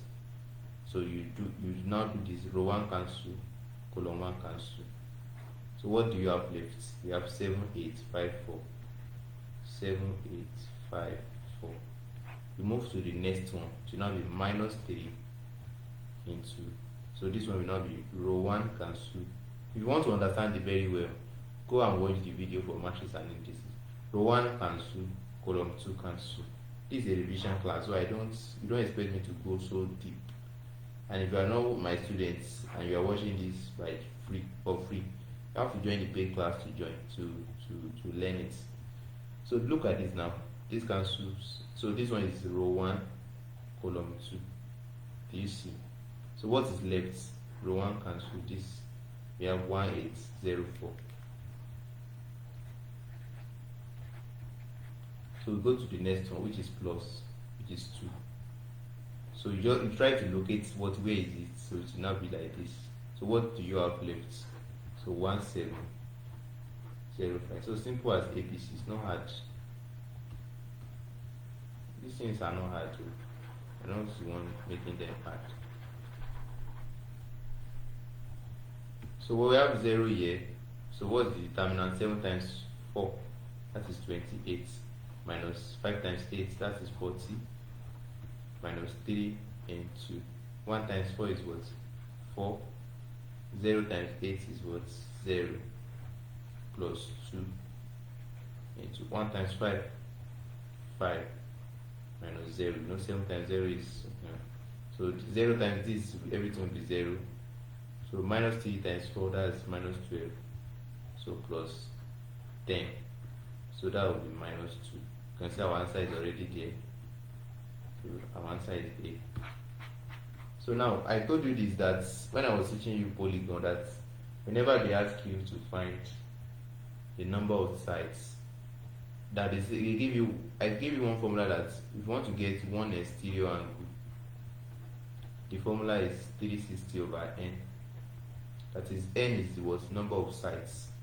If you want to get one exterior angle, it is it is 180 into n minus 2 over n. Everything I've been doing since morning, I'm not. You can see I still remember all these formulas offhand. So, but sum of exterior angle is what? Sum of exterior angles is what? 360 degree. Why the sum of interior angle is what? 180 into n minus 2. Do you understand? So it means sum of what of exterior angle is what you are dividing by n. Sum of interior angle is what you are dividing by n to get your one interior angle. Do you get? And I also told you that one exterior angle plus one interior angle is equal to 180. So do you remember that? So I asked you to find the number of sides here. So it means here they give us interior angle is 135 degree each. So what they give us here is what? One interior angle. They now ask us to find the number of sides. Do you get? So one interior angle, 135 degree is equal to 180 into n minus 2 over n. So this you now say 135n is equal to 180n minus 360. So bring this to this side. So what do we have now? 135 minus 180. So minus 360 now. So what do we have now? That would be around 45. So minus 45n is equals to minus 360. So what do we have now? Divide both sides by minus 45. Divide both sides by minus 45. So what's your answer? Yeah. So I want you to drop your answer into the comment section. So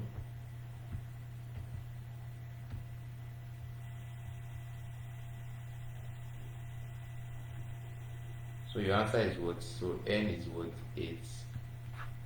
So our answer is what? Option A. I think we should take a little deep breath before we continue.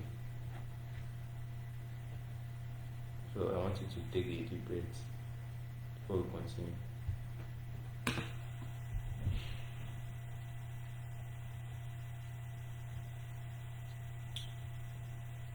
So, and look at the question we want to do. If it's something you can do.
Can you guys hear me?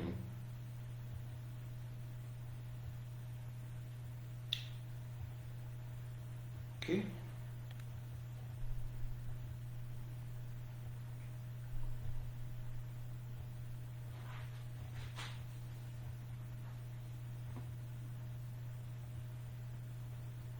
So I expect you guys to be solving this question that we have in front of us.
Okay, let's do it. They said in the figure above, they said KL, look at it. You may not see this very well. They said KL is parallel to NM.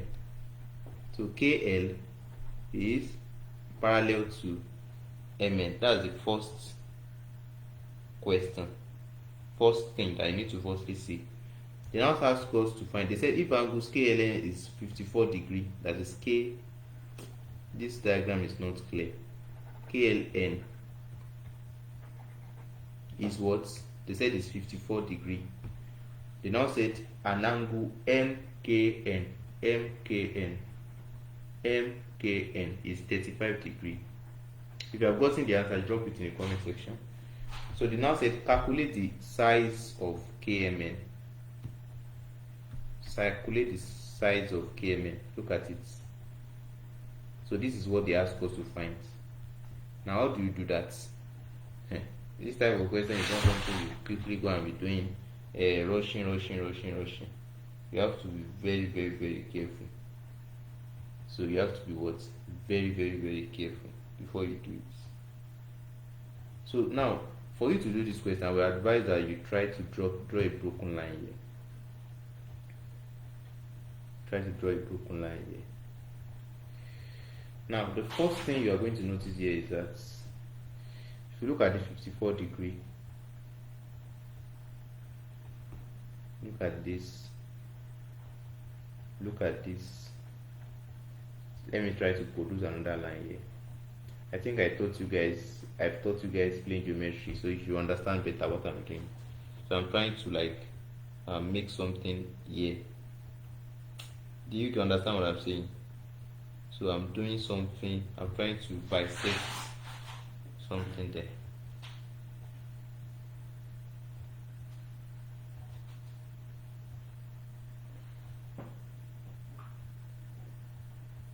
So if you look at this ln, it bisects this what?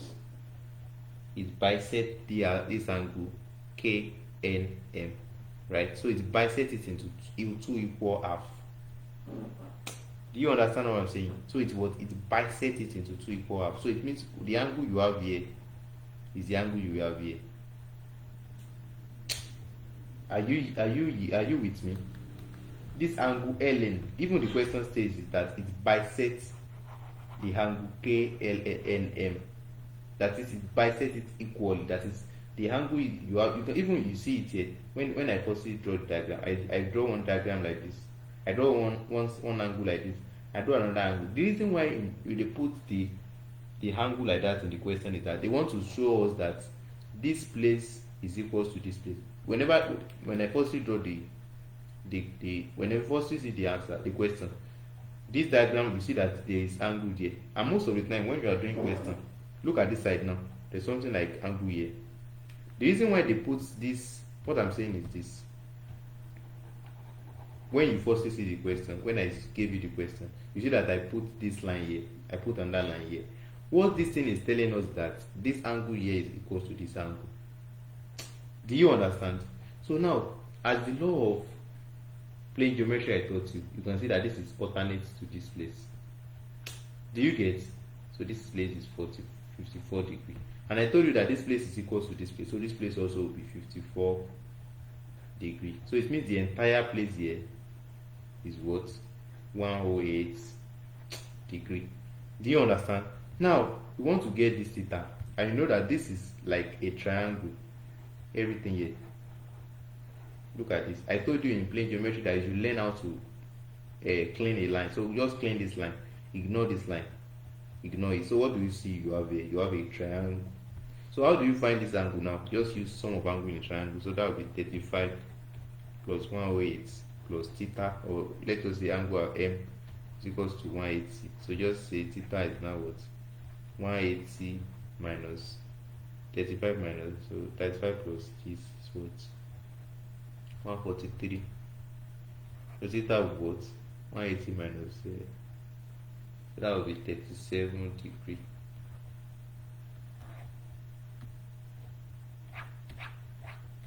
Yes, so our answer is 37 degree. So simple as that. Not these things are not hard. Don't make things complicated for yourself. So look at this now. This is also like a plane geometry too. I told you when I was teaching you plane geometry that if you have something like this, that the angle here will be equal to this angle. And I told you the theorem here is vertically opposite. Similarly, the angle here will be equal to this angle. So what is that telling us? The angle in this side, will be equal to this angle. So our Q is firstly 30 degrees. So what next are you going to do now? Just substitute the value of Q. What is Q now? 30 degrees. So 2 times 30 is 60. So we have P plus 60 degrees. So if you look at this, this is a straight line. This is a straight line, right? So we can just say this is angle on a straight line, right?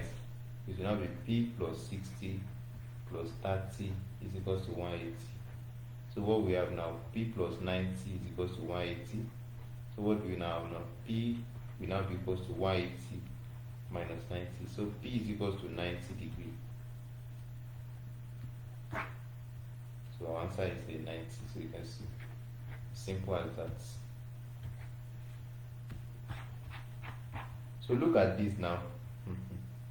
We said we should find the value of x. This question is very simple. Just look at this now. We have angle 30 degrees here, angle 60 degrees, and you know that the total angle in a triangle is what? 180. So it means this angle here is 90 now. Do you get what I did here? So here they don't want to let you know that it's a right angle triangle. So that's why they now wrote 30, they wrote 60.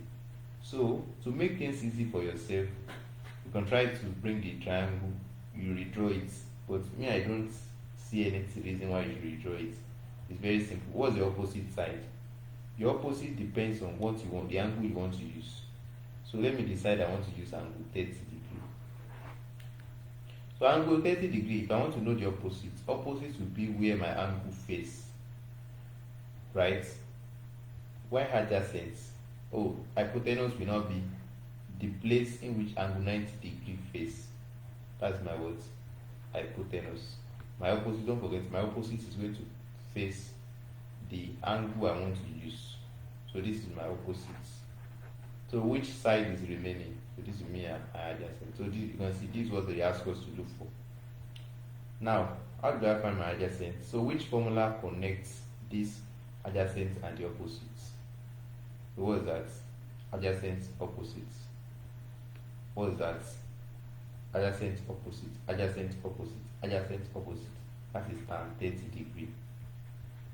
This was, what is tan 30 degree? Opposite over adjacent, which is x. So x will now be equal to 10 over tan 30. So what's tan 30? So tan 30 is, I think that's root 3 over 3. If I can still remember. Tan 30 is root 3 over 3. So we have x, or let's just say 10 over 10 divided by tan 30.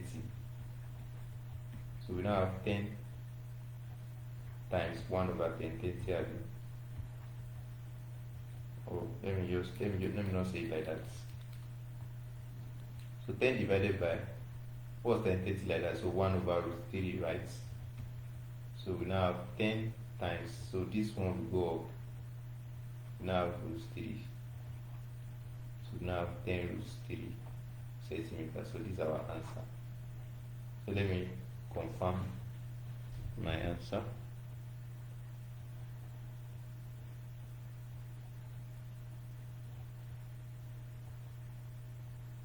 I think I'm not rushing you guys too much. So we are now on number 28. We are now on 29. I think I'm not rushing you guys.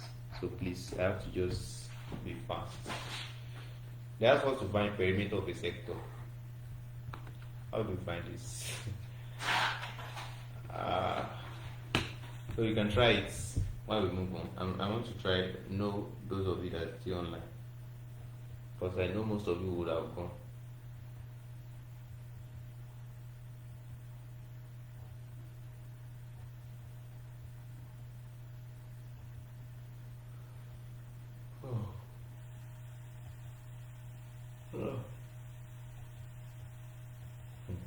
I'm feeling sleepy.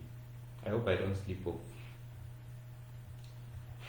You just be hearing my yarning and be worrying. Our tutor has slept off. Just call my number when I sleep off. Let me make sure that my phone is not on alarm. It's not on silence. The one I just sleep off like this. It's very, very funny.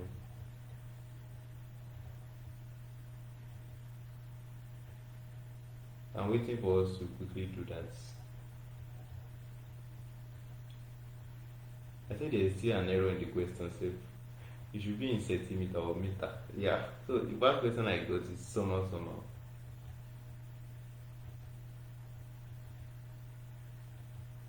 Is Gideon still here? Or you are going to go and sleep? You don't Google send me. I am sure Gideon would have gone to sleep. Don't worry. You know Google send me. I'm the one troubling myself. Oh my god.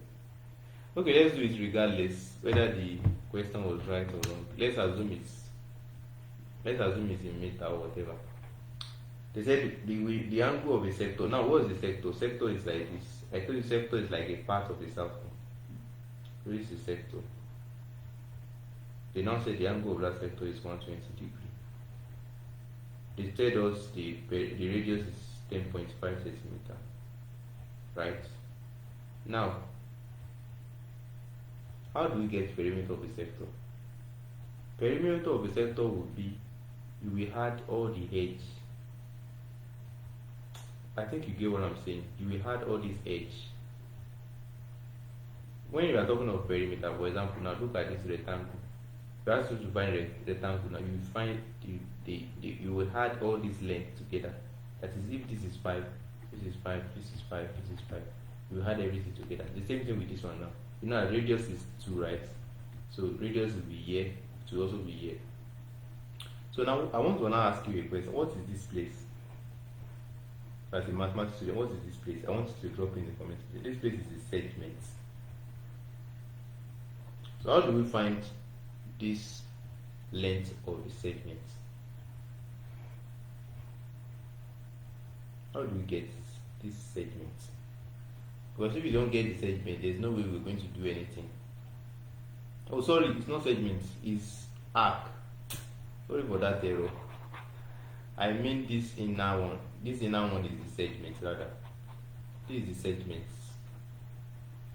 The outside here is arc. I'm sorry for that error. So this inner one is the segment, and this is the arc. This line outside is the arc. I'm not talking of arc of Noah. So please let's know what we are doing.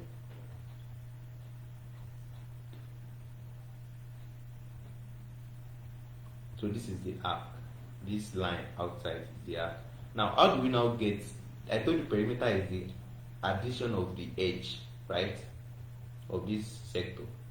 So now we have already know the two radius. So this means the only side we need is what? Is this arc. So now, how do we find length of an arc? Length of an arc is equal to theta over 360 times 2 pi r. That's primary school formula. So 120 over 360 times, what's our pi? They did not really give us the value for pi. They just use 22 over 7 times, what's our r? Our r is 10.5. So we have 1 over 3. So whatever, let's quickly just calculate everything and round up. We still have like 20 questions to do. Please, let's be fast. So 44 times 10.5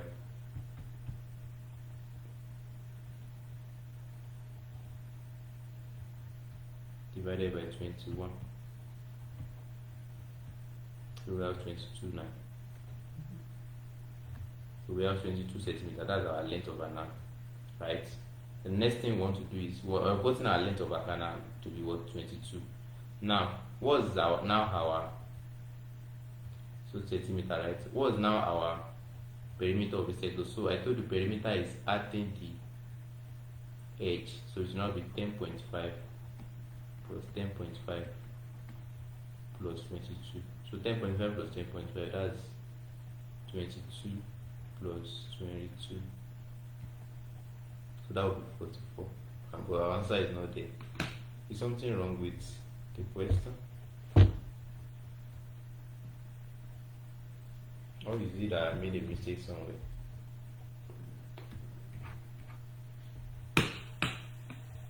Let me try to confirm my answer.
Oh, sorry, the options are not correct. You can see the past question I get is not, the options are not right. So that is where the errors lie. So your past questions are not right. It's wrong. The options are wrong. So that is the effect of past questions at times. So we have 46 centimeter, 40 centimeter, 43 centimeter. You are wondering that we don't see my answer there. Yes, I made a mistake too. So here, 10.5 plus 10.5 is what? That is 21, not 22. 21 plus 22, that is 43. You can see that we have 43 centimeters like that. So this is the answer. This is our answer. So that's just, you can see that some of the times, the past question at times may be wrong. So look at this now. They said a cylindrical tank has a capacity of 6,160 millimeter cube. Now, whenever they are talking of capacity, capacity is the same thing as volume. It's the same thing as what? Volume. So your volume is what? 6,160 meter cube. You can see that it's the unit of volume. They now say, what is the depth? Depth is the same thing as height. Take note of that. Some of the time we use depth for height. So don't let mathematics, don't let them use English to cajole you. So of the tank. So if the radius of the base is what? 28 centimeter, and they've given you pi to the 22/7. Now there are some things I did not teach you in measuration. So we are meant to do measuration in mathematics. Maybe I should just teach you now. So measuration, there are some formulas you need to know. So let me just try to remember some of the things. So volume of a cone. Please, I will not teach you measuration again. I cannot teach you again. So I've taught you. That's why I told you, some of you, that you should always have attend live sessions, but you will not listen. So this is it. So this is the volume of a cone. We also have volume of a cylinder. So volume of a cylinder is pi r square h. That's the volume of cylinder. Now we also have something like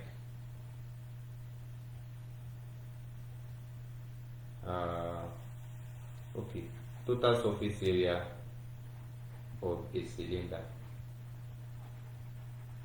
So what is that? That is 2 pi r into r plus h. That's the total surface area of the cylinder. You know that cylinder is like this. If you have radius, you also have the height. That is the how height it is. So this is also the depth, right? So when we're now looking for the total surface area of a cylinder, so it will be 2 pi r right? 2 pi r plus 2 pi r squared h. So I have 2 pi r squared plus 2 pi r squared h rather.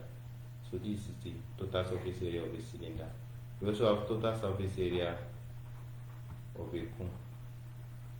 That's pi r squared, pi r into r plus h. If I can still remember. Okay, let me try to. This is it. You know that this is a cone, right? It's going to have base radius, right? It's going to have a height, right? Do you understand what I'm saying? So this is a cone. I'm trying to teach you about cone now.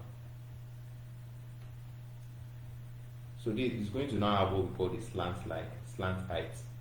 So when at times they will give you vertical heights, they will give you the base radius. They will ask you to find the slight height. So what you just do is that you have to use what Pythagoras theorem, which will now be L squared is equals to h squared plus r squared. That's how you get your slant height.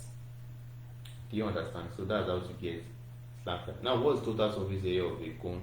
Total surface area of a cone is pi r into r plus L. That's the total surface area of a cone. Do you understand? So this is how to do them. So don't forget total surface area of the cylinder. Now, we also have the cube too. You know at cube it has 6 sides. Look at the magnet that you're using at home. How many sides does it have? That's like 6 sides. So what is the total surface area of a cube? So the total surface area of a cube is 6L squared. You know that all the cube, they are made up of square, right? So because cube has 6 sides, so it has 6 squared inside it. So the total surface area of a cube will now be what? 6S squared. Do you understand? So they normally ask curved surface areas too, some of the times. So curved surface area. But let's just leave that for next one. So let's go to total surface area of cuboid. That one is very simple. Even till now, I can tell you offhand. Look at it.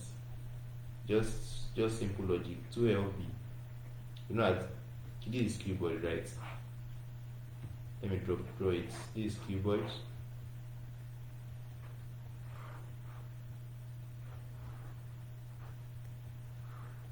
Just like cube, it also have 6 sides, but it's like rectangular in shape. So it's 2LB plus 2LH plus 2BH. So it's just as simple as that. So it has the base. It has the breadth rather. It has the height. It has the length. So it is 2 times length times breadth plus 2 times length times height plus 2 times breadth times height. So that's how it is. Do you understand? So that's how it has to be in. So this will be your breadth. So it depends. The height can be, I think the height should be around this place. So it depends on how the thing is. So that's just total surface area of cuboid. That's not what we want to do. The question is asking us,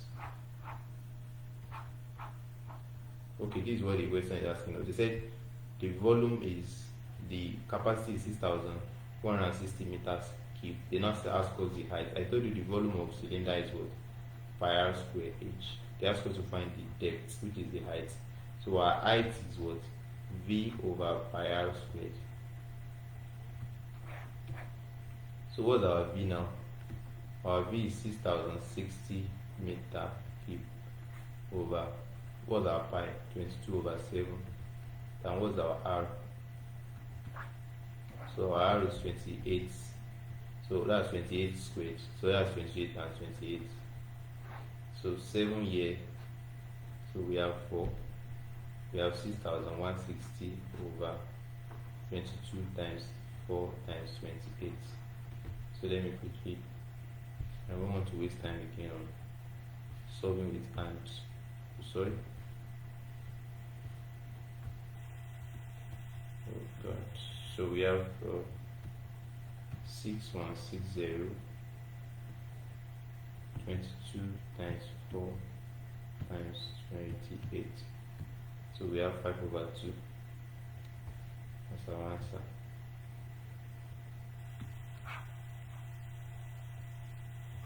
So So our answer is what? 5/2. So which is what? 2.5 meter.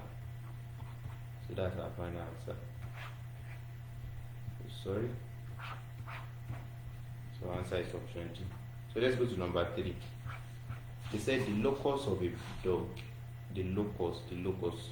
What's the locus? So what is it that? They said the locus of a dog, it tethered a pole with a rope of 4 meters. So what is the question telling us here? They said a semicircle of so these are application mathematics. So this is what application. The way they will ask the question, like you just be wondering that which one is this? So that's just it.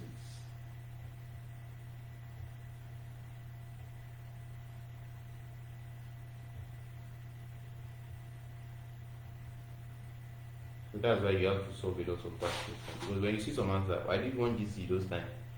The question they asked me was like Taylor is is making a trapezium. I was like, which question is this one?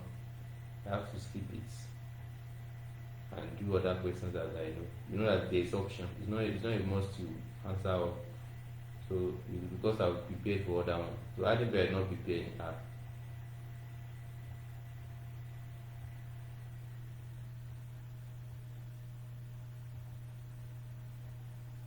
I think I had not prepared. I will just be like, which one is this? So, a locus of a dog tethered a pole with a rope of 4 meters. So, is a what? What is the question here? What is the answer here? Is it a semicircle with 4 meters or circle with diameter of whatever, diameter of 4 meters? So what would be your answer?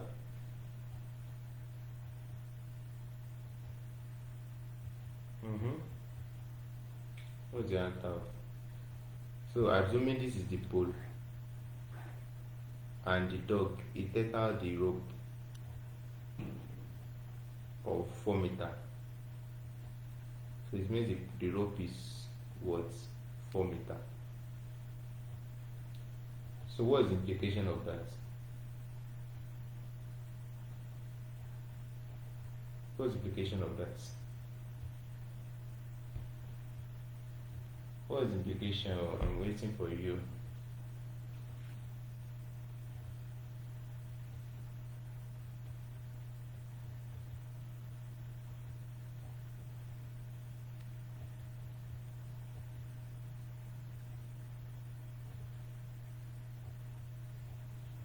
So the answer is the diameter is 4 meters. That's the answer. You know, if this is the pole, right? It now brings the rope. It brings the rope. It's like surrounds it. So it's going to give us something like what? So 4 meters as the diameter. So the answer is option B. That's the answer, right? That's just it. So please, I have to change my microphone.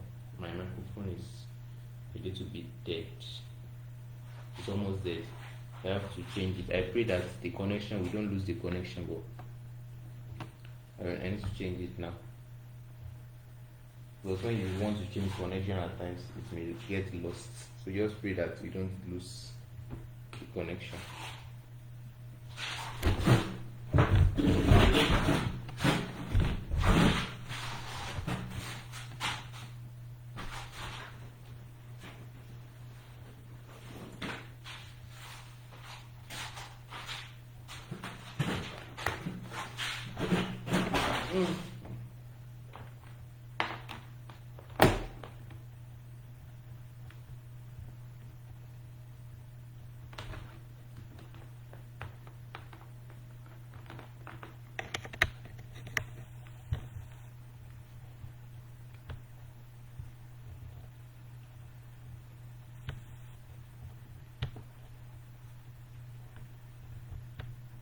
So please, can you hear me again?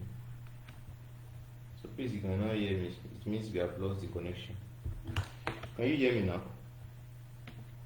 Please, you cannot hear me. Help me, let me know. Because I've changed the microphone and that may lead to some error.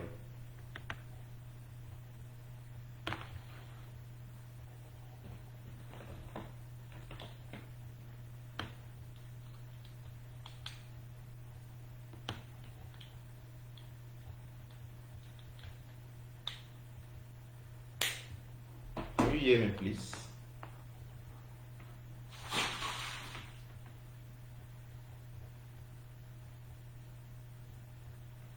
This slide session is taking more than expected time.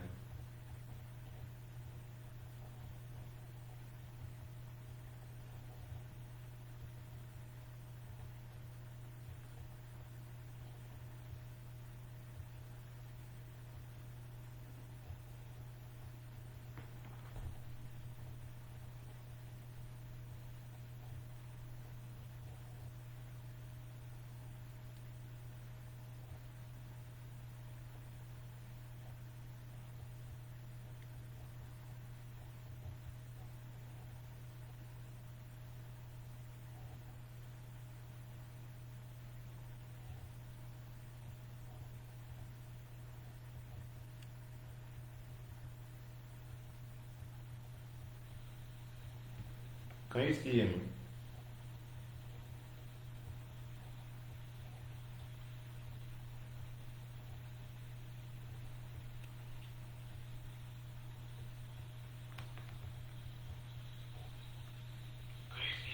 Okay, alright. I think you can hear me like that. So please, let's continue now. We thank God that we didn't lose the connection.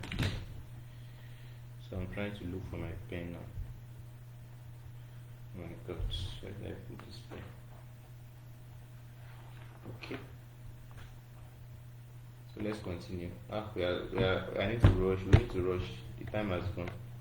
I think we have only one person on the call on the class. So let's look at this now. Look at this. This is the 1 point s minus 5,4. So after the class, I want to see your reviews in the group, just like yesterday. So how was the class? Do you enjoy the class? How was it? How it helped you?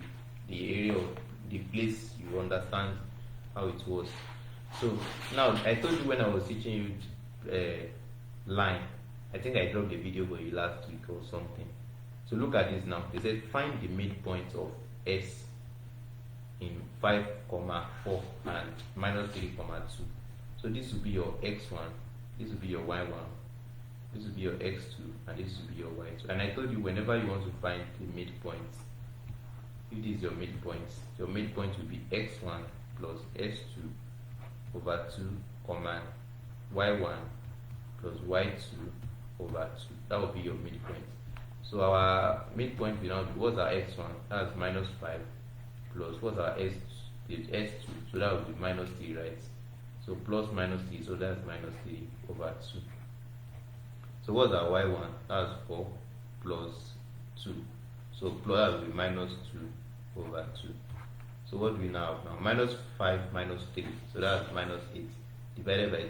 That's minus 4, 4 minus 2. That's 2. 2 over 1 is what? 1. So we have minus 4 minus 1. So that's the midpoint for this question.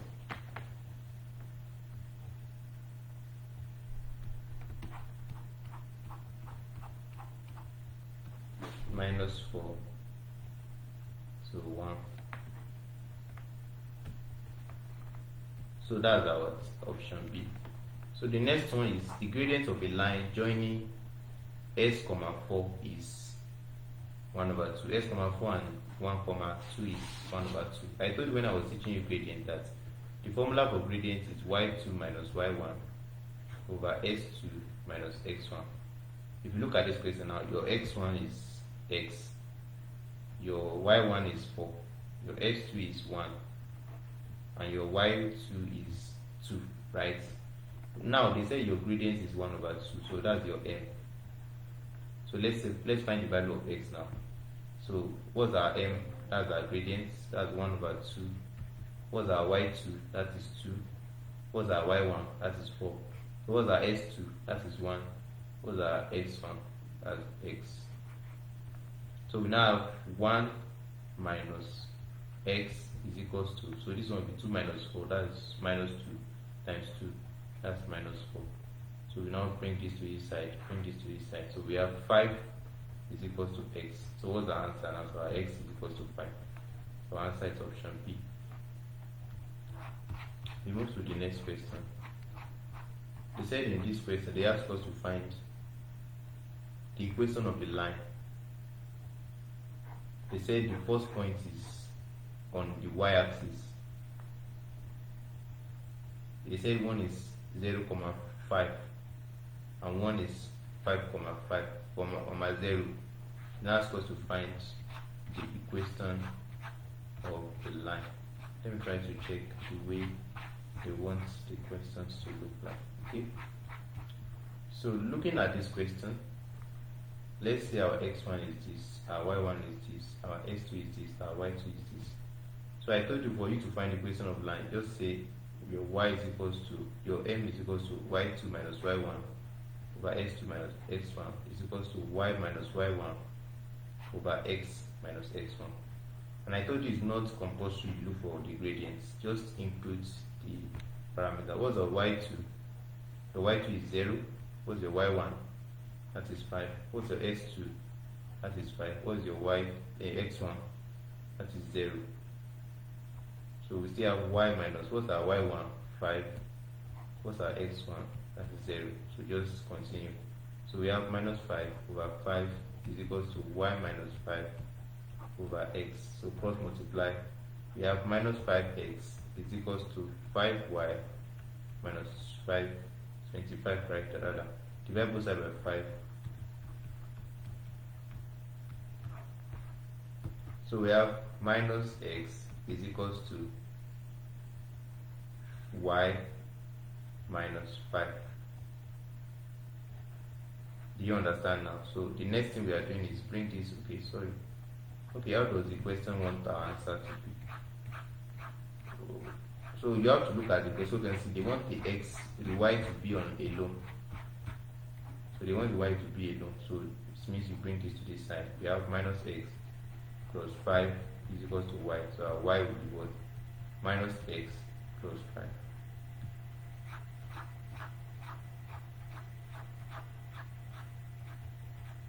So you can see our answer is option C. It's simple as that. So here they said we should calculate the midpoint of the line segments. They said the y minus 4x plus 3 is equals to 0, which lies between the x-axis and the y-axis. So how do we find the midpoints? So what is the answer here? So our y is equals to what? 4x minus 3. So if you know the answer, just do it and let's know what you get.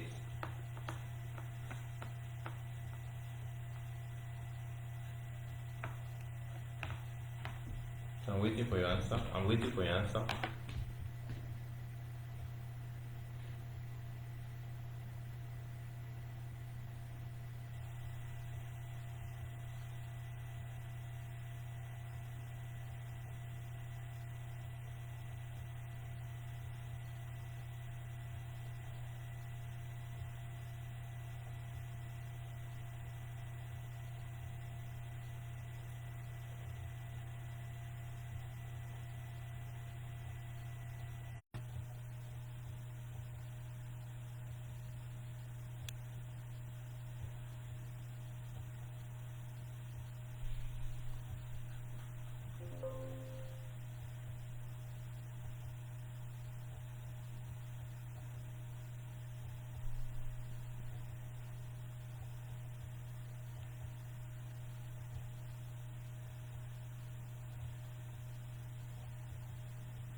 So for you to do this type of question, all you just have to do is you make your s to be 0, right?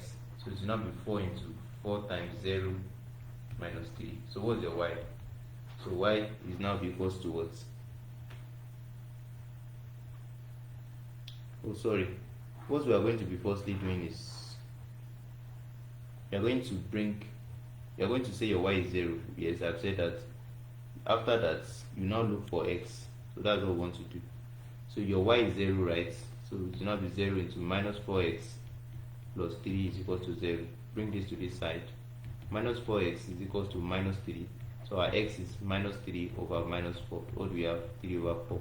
That's our 4. So our x now, so s comma y now equals to what?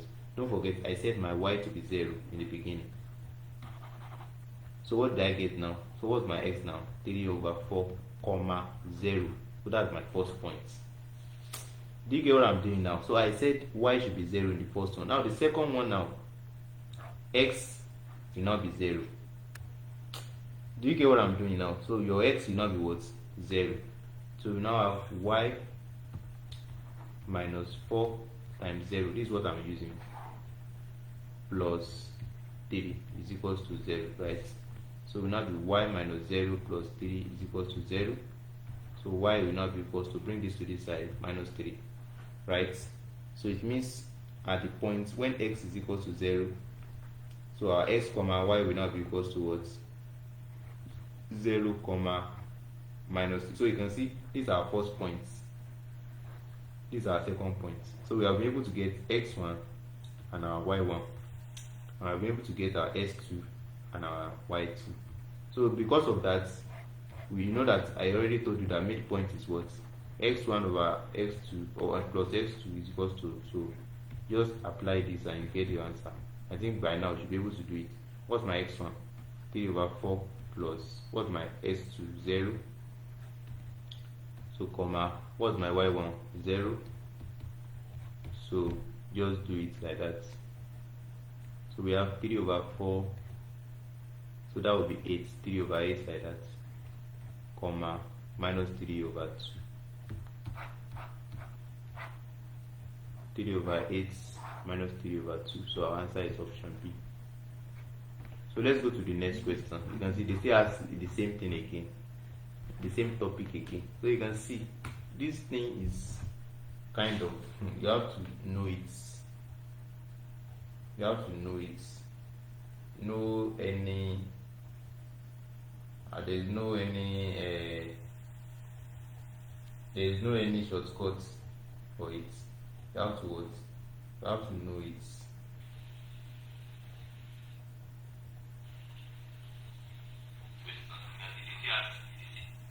So let's continue. So I'm trying to listen to my own. So look at this now. I told you whenever you have a point that in the calculation I taught you, I don't think I teach you that of, I only taught you that of parallel. I did not teach you that of perpendicular, but I gave you a clue that perpendicular is when the gradient of both of them, when you multiply them, it will give you minus 1. So in lieu of that, what you just have to do is that it means your m1 will be equals to negative m2. Can I say that? Okay, it will be minus 1 over m2, or whatever way you want to put it. So it can also be m2 is equals to 1 over m1. So wow, now the next thing we want to do here is that we want to find the gradients from this equation of the line. And I told you the form is like mx plus c. This is your intercept. This is your gradient. So it means you want to express this equation of line in this form so that we'll be able to get the gradient, which is the coefficient of the x that we get. So that will now be 4x plus 3y minus 5 is equals to 0. So our 3y now will now be equals to, so we bring all these ones to this side, will now be minus 4x plus 5. So divide both sides by 3 by 3 by 3. So what do we have? Y is equals to minus 4x over 3 plus 5 over 3. So what's our gradient now? I told you the coefficient of x will be your gradient. So our gradient is minus 4 over 3. right? That's our gradient. So now that's not what they ask us to find. So let's say this is our m1, right? So that would be minus 4. Okay. Instead of wasting my time, let me just use this m1, m2. Don't let me be saying this so that I will not confuse you. So my m1, I say it is minus 4 over 3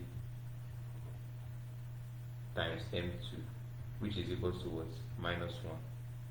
So this cancels this. So we have 4 over 3 times m2 is equals to 1, right?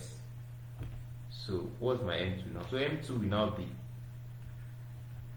you know that I told you that one of the formula is y minus y1 over s minus x1, right? So what's my x1 here? So this is your x1 and this is your y1. So if you don't understand, go and watch the video I made for line, equation for line, coordinate geometry rather, to be precise. So that's y minus 3 over x minus 2. So what do we have? Minus y minus 3 s plus 2. So what's our m2 like that? So our m2 is 4 over 3 into y minus 3 over s plus 2, which is equals to 1. So what do we have now? Let's divide both sides by 4 over 3. I know I'm rushing, but please, after tonight's class, just go over the classic. You know, we don't have to stay long in this class. It will be so boring. So that's why I just have to quickly. And all these things, they are simple mathematics techniques. So go like this. So cross multiply. We have 3x plus 6 is equals to 4y minus 12.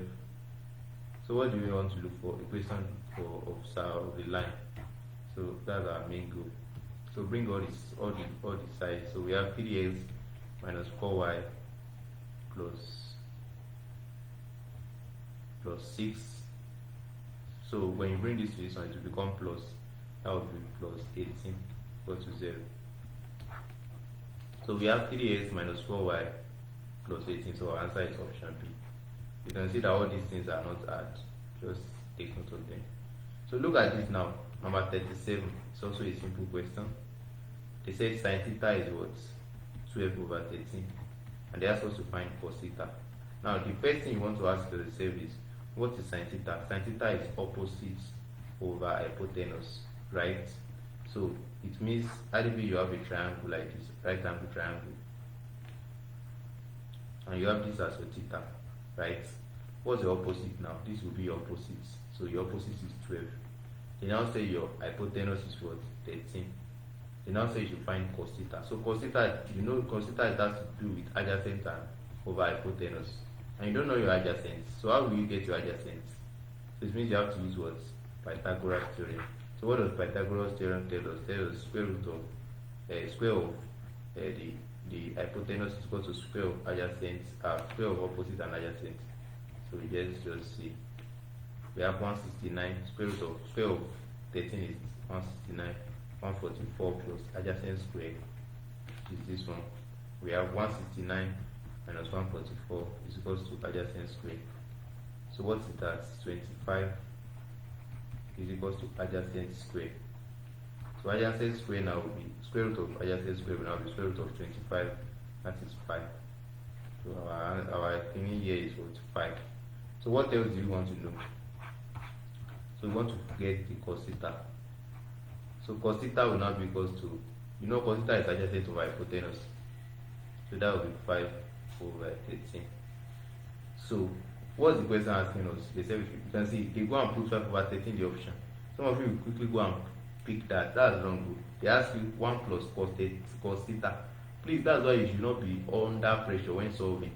So 1 plus cos theta. So we have 1 plus 5 over 13 like that. So we find the LCM. We have 13. We have 13, 1. 1 times 5, that is 5. So 13 plus 5, that's 18 over 13. So I think the answer should be in mixed fraction.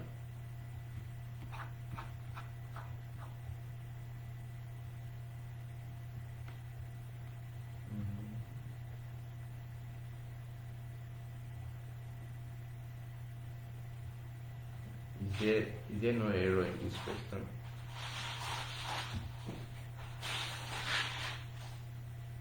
We have to find 1 plus cos. It should be 18 over 13.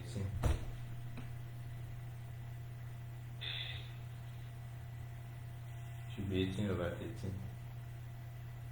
Or have we made a mistake again?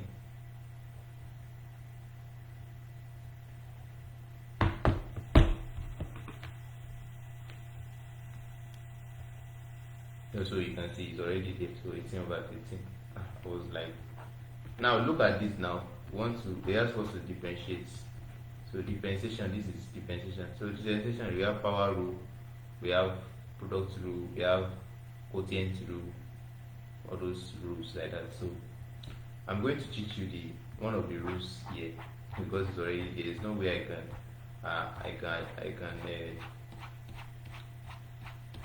can dodge it. It's already looking at me at the face. So look at this now. They are supposed to differentiate. So differentiation of this is, I did not teach you this. So how do you differentiate? Here we actually use power rule. So if you have something like x raised to the power n, you want to use power rule to differentiate. So dy dx will be, you bring this to this side, you multiply it by the coefficient of this. So now be nx, then you remove 1 from this. So that's it. So for example, if you have differentiation of 2x cubed, so you will see it will be 3 times 2, that will be 6x. Then you now remove 1, so now be square, right? That's the differentiation of that. So that's how to differentiate. Simple as that. So now let's do this one now. So this one now, just differentiating them one by one. So that's just it. So differentiate this. Will be 3 times 4, that will be 12. X, so 3 minus 1, so that will be squared. Minus 2 times 4, 2, 4. So you remove 1 again. 2 minus 1, that's 1. Plus, so x now, this one is 1, right? Multiplied by this, so that's 1. So 1 now. So what we have? So that's dy dx. Do you understand? So that's 12x squared minus 4x plus 1. Now the next one here is it has to do with, you cannot use power rule for this type of question. You have to use, if I can still remember, it's quotient we use in this place. Or I think product rule rather. I can still remember. So this is all you just have to do here is, in place of this 3x, do you get? You will replace it with u. Do you get what I'm saying? You will replace it with what? U. Right? Now, there's something you need to know now in differentiation, that differentiation of sine x is cos x.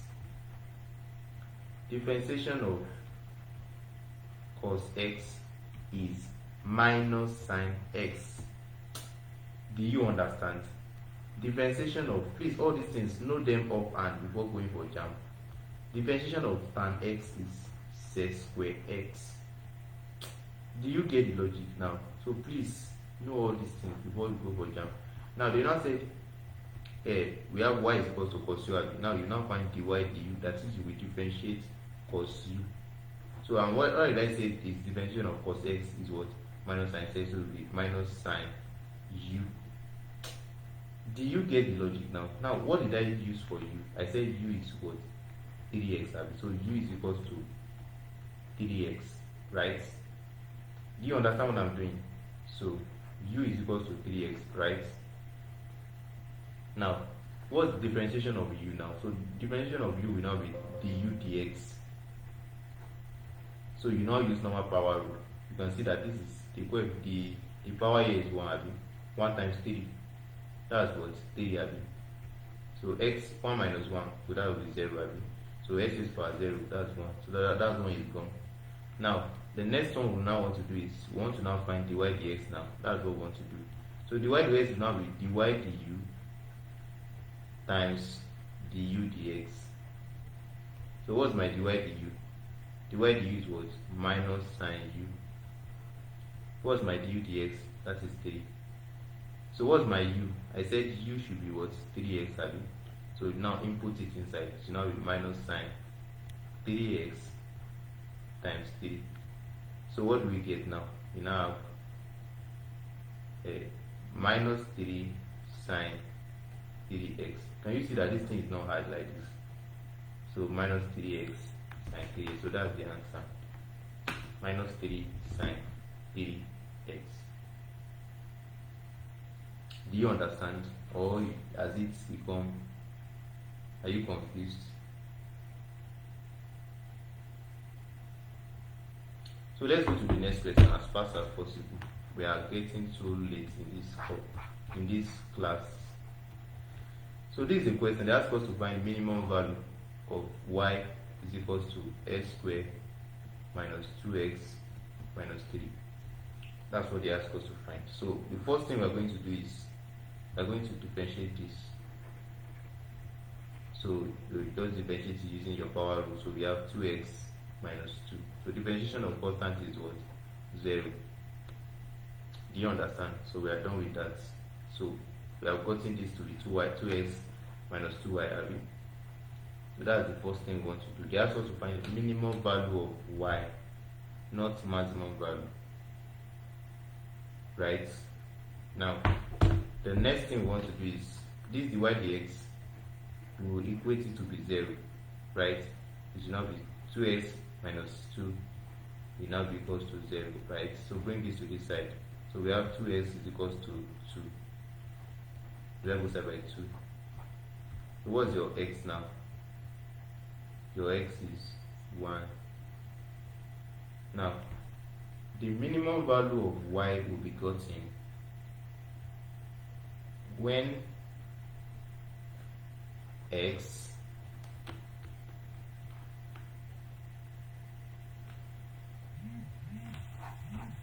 or how do you think we are going to get the minimum value? Just drop the answer. What is the answer? I know you want to pick one of those answers, but you have to be able to prove it, how you get it. So there's something that you have to know in that place.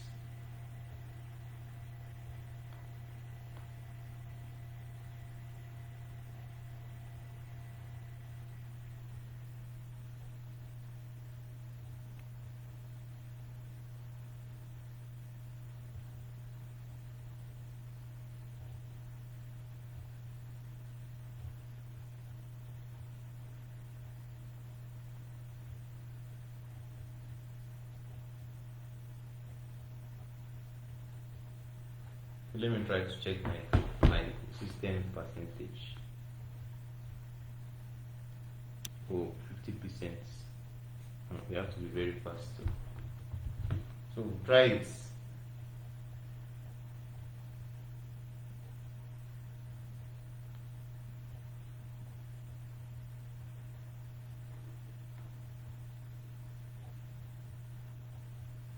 So yes, x is 1, truly. But I want you to be able to prove it. Right? X is 1 truly, but you must be able to prove it. Now, after getting your x to be 1, right, you will now input it into this value. You input it into this value, into this y. So if your answer is less than 0, it is your minimum value. But if it is greater than 0, it is your maximum value. I hope you understand it. So that's just it. So let's try it. So we have y now. What's our x? 1 square, right? So we have 1 minus 2 minus 3. So what's our answer now? So that's what? Minus 4. Right? So what's now our answer now?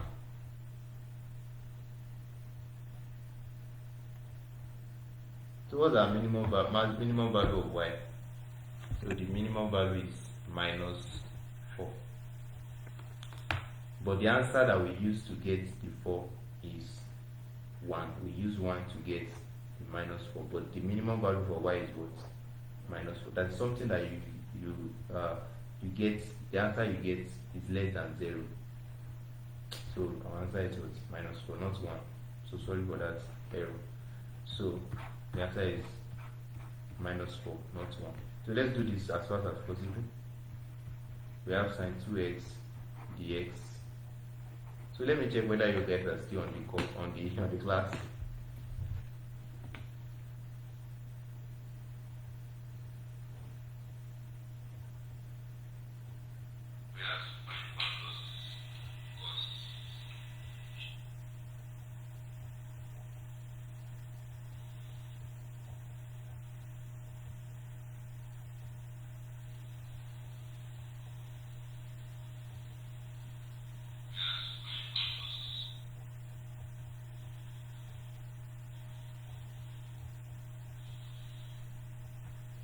Okay. I'm not sure you guys are still on this call. You are not signifying. Well, regardless. Now, you see that this is integration, right? This is integration. So this integration also, the method you will use is method of substitution. That's what you use in this type of integration. So how do we do it? This is what you do. So all you just have to do is what? You will substitute for all these things. I've done it for years, so it's not something I've done it many years ago, so I still remember them. So all you just have to do is just for this 2x input u right into the x. Now there's something you cannot integrate u and the x together.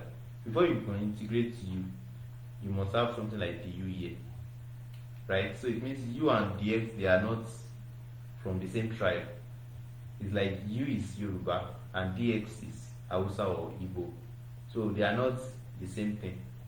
So you cannot integrate different tribe. Do you get what I'm saying? Just like Yoruba cannot dress like Hausa, Hausa cannot dress like Igbo. So that's why. So you cannot integrate both of them together. So what are you going to do? You have to make this dx to be du. How do you do that? You know that I said this u to be equals to this 2x, right? So u, I said it should be equals to 2x. So you now differentiate it. So it will now be du dx. What's the differentiation of 2x? So that's, you know, it is 2x before. So you bring it to this side. 1 times 2 is what? 2. So this one is 1 minus 1 is x raised to power 0 is what? 1. So du dx is 1. So what are we doing? We want to make du the subject of formula, or we want to make dx the subject of formula so that we can replace it here. So we have 2 dx is equal to du. So divided by 2, divided by 2. So what's our dx now? Du over 2. So here we now replace it with du over 2. So we have sine u now, du over 2. So if you like, you can bring your 1 over 2 out of this problem. You now be sine u. Do you get now? Du.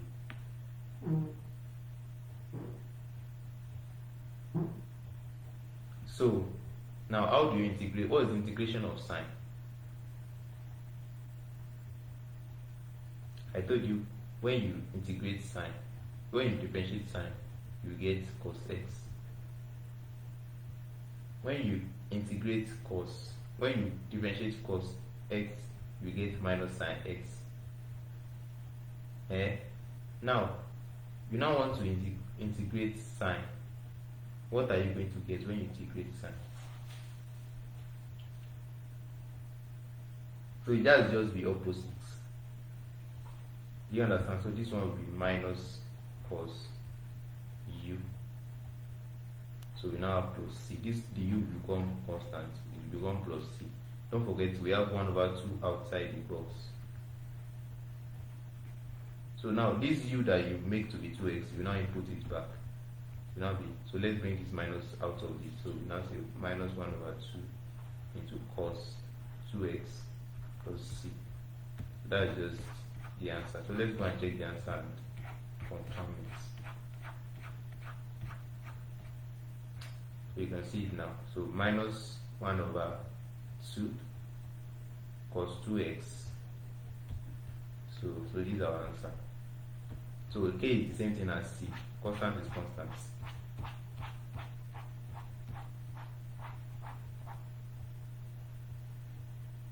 So 1 over 2 cos 2x. If you are still on the call, please signify. Let me know if I'm not teaching myself. So look at this now. They said this is another integration also. So the method we are still going to use is integration by substitution. This is how to do questions like this, please. So the same thing, you will substitute this one to be u raised power. So the same thing. So your u is what? 2x plus 3. I think by now you should be able to do it on your own. So just pause the video if you are watching this, you are rewatching this. So we have the u dx. So what's your differentiation now? What's the differentiation of the area? So it will be 2. The differentiation of constant is 0. So you have thrown that away. So your dx now will be equal to du over 2. Right? So what do you want to do? Okay. U is equal to 1 over 2 now, du over 2. So we have 1 over 2 into u and half, right, into du. So what is the integration of u now? To now be 1 over 2 into u raised to power 1 over 2 plus 1 over 1 over 2 plus 1. So plus c like that. So we have 1 over 2 into u raised to power 3 over 2 over 3 over 2 plus, let's just say k in this one. Doesn't matter, but just you know to do it the way the question is doing it. So 1 over 2 now. So how do we do that? I want to take this 3 over 2, I want to take it off. All you just have to do is, so it will now be, you go up, you go down. That will be 2u 3 over 2 over 3 plus k.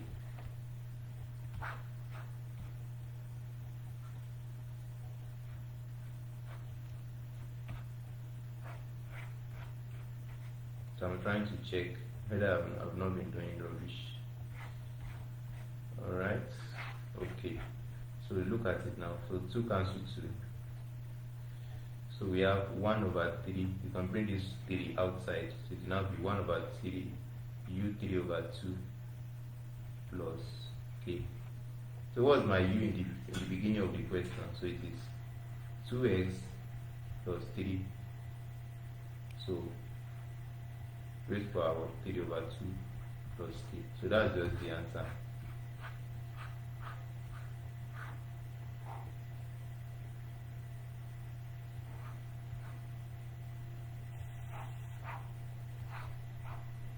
So the answer is option D. Simple as ABC. Now, number 43. I've done a lot today. I think we have spent like 3 hours, if I'm right. So look at it now. We have Gary. Let me check if I'm still connected. We have Gary. This is a.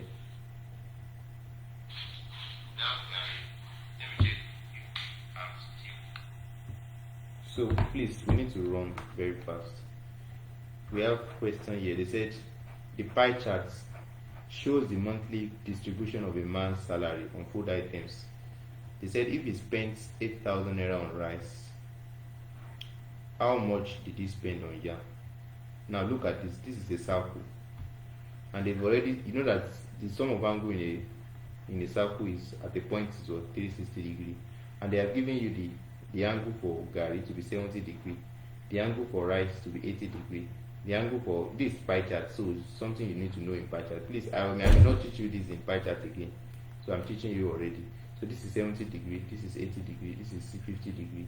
Now there's something you need to know in pie chart. The total angle is 360, and they are giving you 70, 80, 50. So it means for us to know the angle in yam, that will be x. So let's say x plus 50 plus 80 plus 70 is equal to 360. So we now have x plus 130 plus 70 is equal to 360. We now have x plus 200 is equal to 360. So our x will be what? 360 minus 200. So our x will be equal to 160. So this is our angle at a yam. Now they now said the man spent how much? 8,000 on rice. Now this is the implication. When you're under pie charts, this angle here, you know it is 80 degree for rice. So it is 80 degree over what's the total angle of all this at the point is what? 360 degree. So it will not be total money that the man is earning. Though if you look at this question, they did not even tell us the amount the man is earning. But I can tell you for free that you don't even know, you don't need to know the amount the person is earning. Because of these pie charts, that's revealed the secret of this man. Do you understand? So I'm going to tell you how it gets now. Now, this 80 over 360 degree will now be multiplied by the amount of money the man have. So let's say it is represented by A. That is maybe the salary in which the person is collecting. Let's say let us say salary. Let's represent it with S. This is what. So it does. We don't know it. We don't know the amount of money it's spending. Now, this 80 over 360 times the total number of amounts is the person is collecting as salary will now be equals to 8,000 naira. You know, we are talking of rice. So rice is 80 over 360 times the amount of salary will now be equals of the amounts made on rice. So it will now be 8,000 naira. So we have 0 cancel 0. 4 here. 2. 4 in this one, we have 9. So we now have 2s over 9 is equals to 8,000. So 2 here, so we have 4,000 here. So s now equals to what? 36,000. So you can see we have known the amount in which this man is collecting. That is, the person collects 36,000 naira as the salary. You can see now pie chart is very simple. Now we have known the amount the person is collecting as salary. Now we want to now know the amount the person spent on yam, and the angle at yam is what? 160 degree. So we're now going to say amount spent on yam, amount spent on yam will now be equals to the 160 degree, the angle on yam over the total angle times the total salary of the person. So you can see I told you that you don't need the salary the person is collecting. Just the pie chart as tell us what we need to know. So 4 here, 4 here, 9. So we have 4 over 9 times 36,000. So 9 here, so we have 4,000. So 16,000 is what the man is spending. Let me check.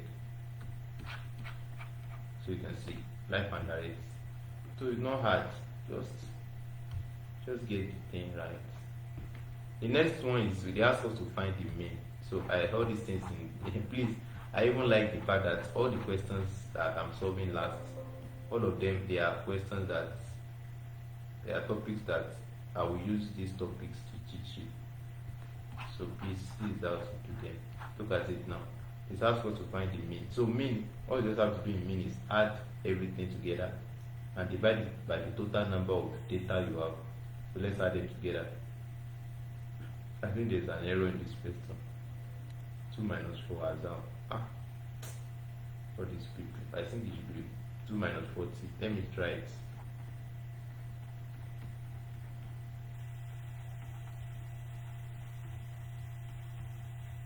So how many number is that? That's 4.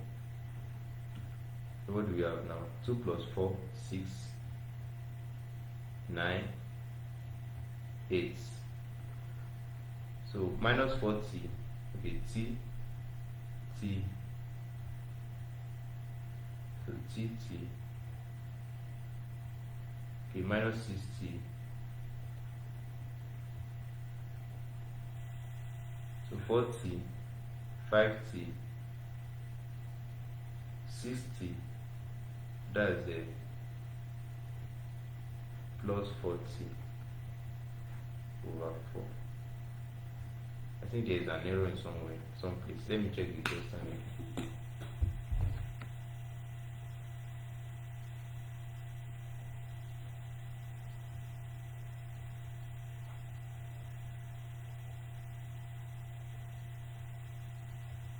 I think we have to rush with these questions, taking more longer than.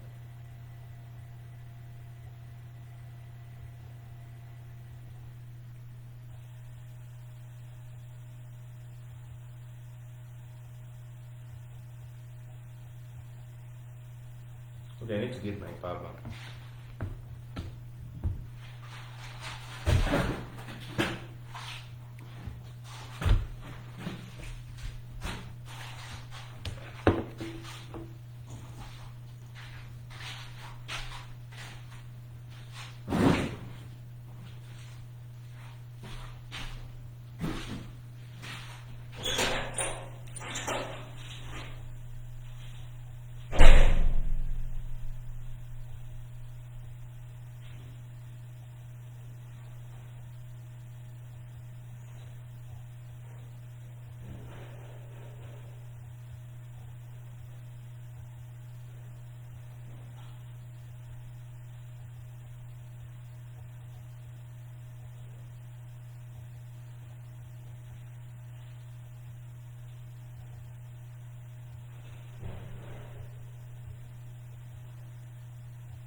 You can see what I'm saying. So there's an error here. So this is not 4, it is T. So it's not 4. So T cancel T like that.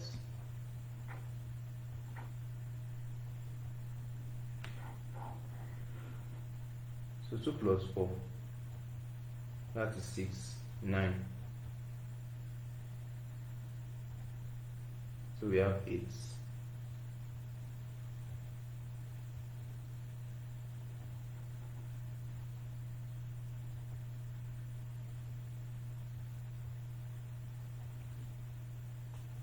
So we have minus T, minus 2T plus T. That is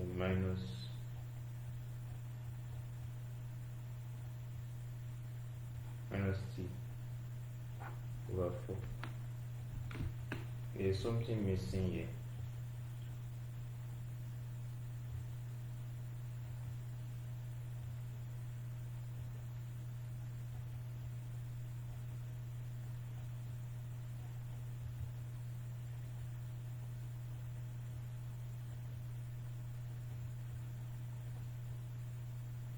So let me try to just write it again.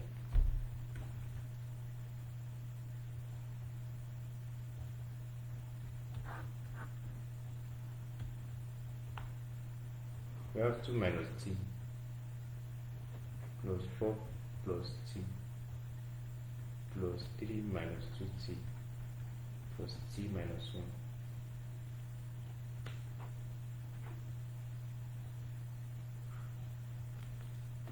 I'm still trying to look at something here.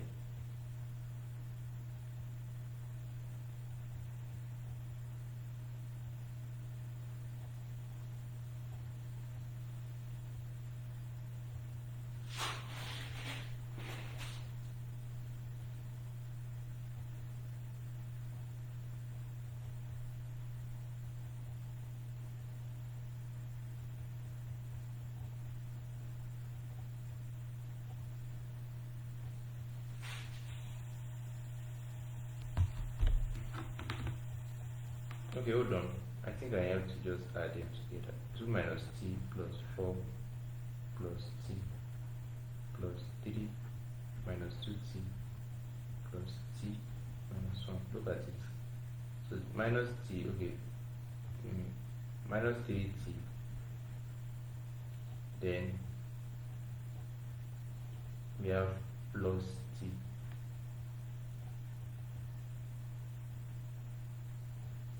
There's something I don't even know. This simple math is like troubling my brain. We have 2 minus t, we have 4 plus t, we have 3 minus 2t, we have t minus 1. Let's look at the numbers we have first. I think the problem is with the question. The problem is with the question.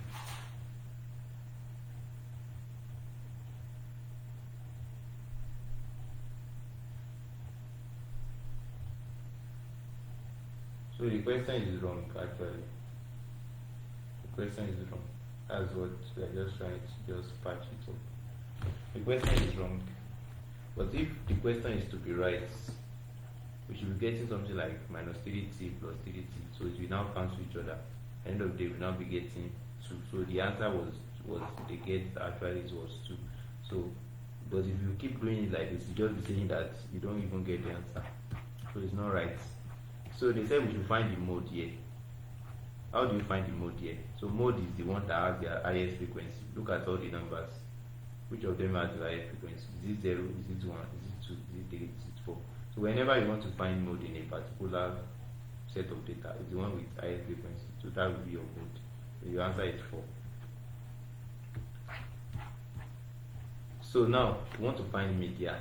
How do you find media for a set of data like this? I've not taught you. I've not teach you. So the method is just that you write them in ascending order or you write them in descending order. So let's use ascending order. So what is the smallest number? We have 1. So followed by how many number again? We have 3. Okay, we have 2. So we have taken 1, we have taken 2. We have 3 again.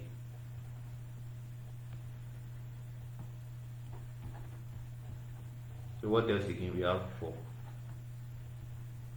What else again? We have 5. Please, if I made a mistake, let me know.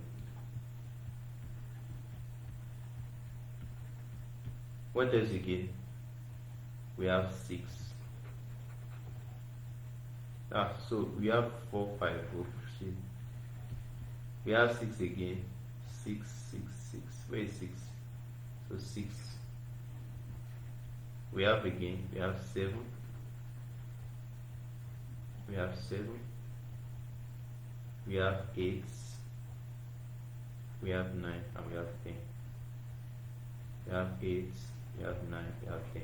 1, 2, 3, 4, 5, 6, 7, 8, 9, 10, 11, 12, 13, 14.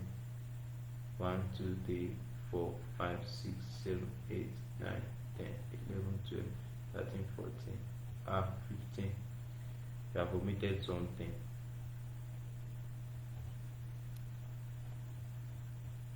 So 1, 2, 3, 4, 5, 6, 7, 8, 9, 10, 11, 12, 13, 14. 1, 2, 3, 4, 5, 6, 7, 8, 9, 10, 11, 12, 13, 14, 15. Where will you now see the? So we have 1, 1, right? We have 2. We have 3, 3. 2, 3. Or what is it again? We have 1, 4.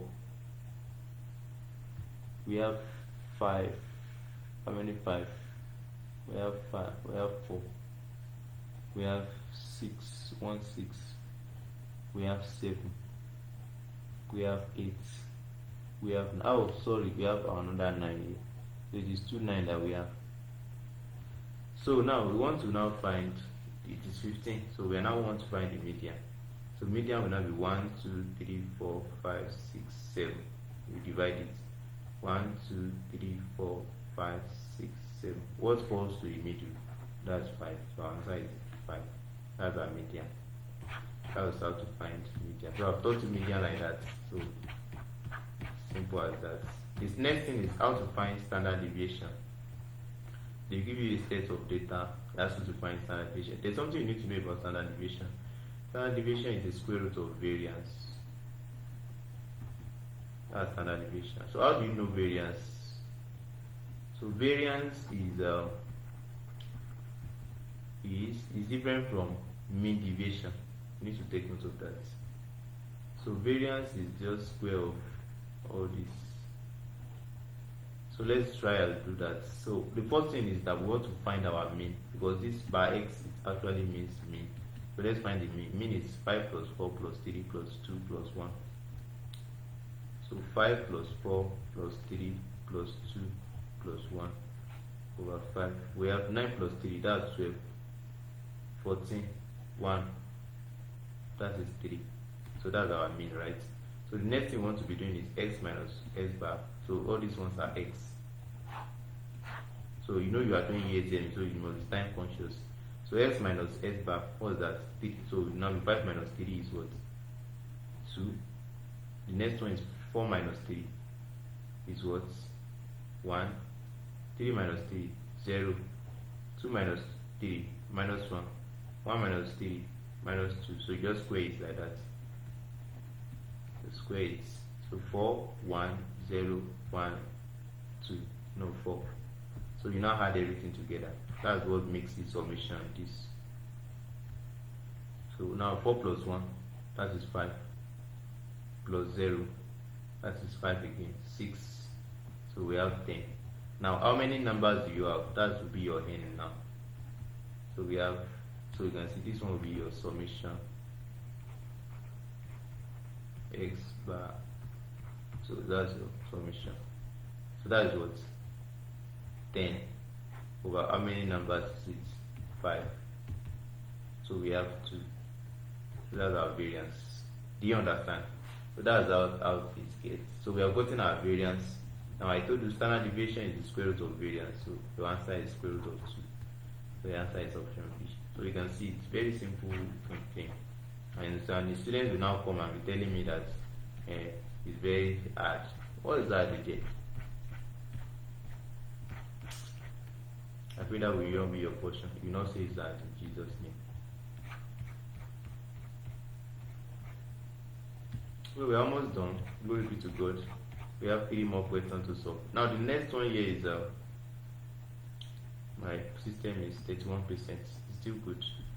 Let me check whether I will take my test so that I will not be teaching myself.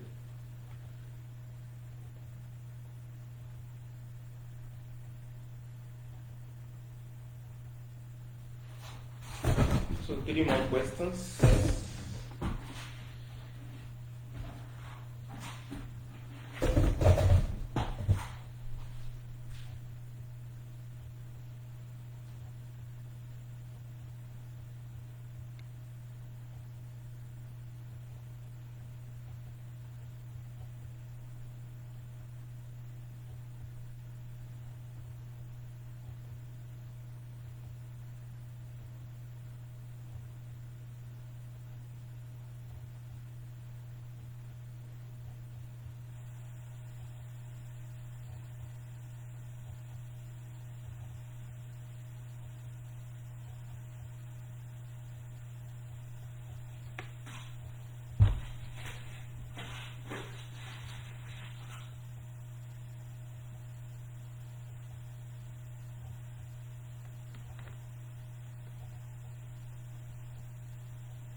So we are still connected. So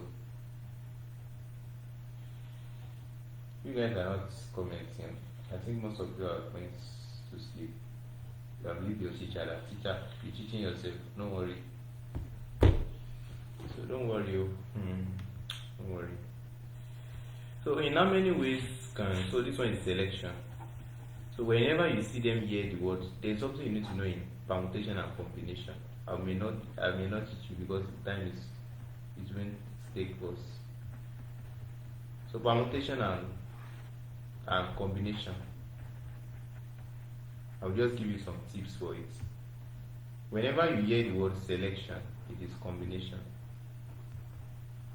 Whenever you hear the word permutation, it is arrangement. So when you hear them saying they are arranging something, that's permutation. So selection now, so they say, in how many ways can team of 3 girls be selected from 7 girls? So this one is selection. So now you need to know that the formula for permutation is n permutation r, which is equal to n factorial over n minus r factorial. That's it. Now for combination, it is n combination r is equal to n factorial over n minus r factorial r factorial. Do you get? That is the formula for combination. Now they now ask you that in how many ways can team of 3 girls be selected from 7 girls? So this is the n and this is your r. So and you are under selection, that means this is your formula you'll be using. So that will be 7 combination 3. So that will be 7 factorial over 7 minus 3 factorial 3 factorial. So what's 7? So it now be what's 7? So 7 factorial now will be 7 minus 3 will go 4 factorial 3 factorial. I think this is what they ask you to just leave your answer in this option. So they don't want you to stress you. So this is your answer. So you can see, get your answer live and direct. So simple as ABC like that. So you can see now. So that is it. And if you want to do it further, there's a trick for solving it. Just say that 7 times 5 times 4 factorial. Just leave it like that. Do you get what I did now? So that's just leave it like that. Do you see now? So 4 factorial cancel 4 factorial. So that's gone now. 7 times 5 is what? 35. So 3 factorial is what? 3 times 2. So we have 35 over 6. Maybe they also already know we're getting something like decimal. That's why they say we should just leave it like this. So this is how to solve it. So most of the time you not get decimal answer. So that's just how to do it. Now this question they said, how do you find probability on the table? So I like the way that this question is actually probability that it has to do with table. Now whenever you want to do probability on the table, there's a trick for it. The trick is that it is the frequency that you will use for the table. Now they said the table above represents the outcome of throwing a die 100 times. You now say, what is the probability? You know that the die has 6 sides. That's 1, 2, 3, 4, 5, 6. For those of you that normally play Ludo and Co. So the table above represents the outcome of throwing the die 100 times. They now say, what is the probability of obtaining at least a 4? So we want to at least a 4. At least. Very, very small. At least is small. A 4. At least. At least. Please, these statements are very, very profound. At least means that it is very, very small. That is the least we have is what? Is 4. It means we can have 4, we can have 5, we can have 6. So now your probability now will be equals to probability of at least 4 is equals to, not equals to what? 16 plus 10 plus 14. At least, that is, you can have 5, you can have 6. That is very, very small. For example, now your dad said you must score at least 300 in Jamb. It means that your father is expecting you to get 310, 320, 330. That is the least you must get.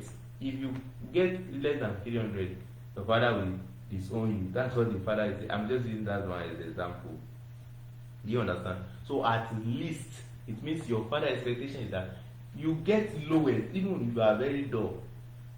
300 will be the least you get.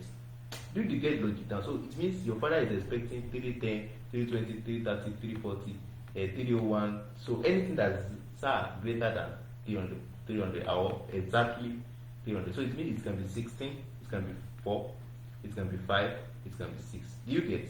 So it will now be 16 plus 10 plus 14 over the total. What is it? 100. You add everything. So 100. So that will be 26. So 40 over 100. So we have 4 over 10. 2 here, so 2 over 5. So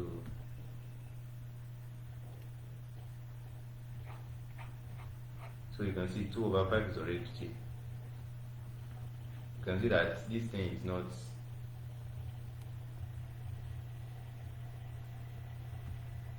I think you understand. But adding me, the question was at most 4, right?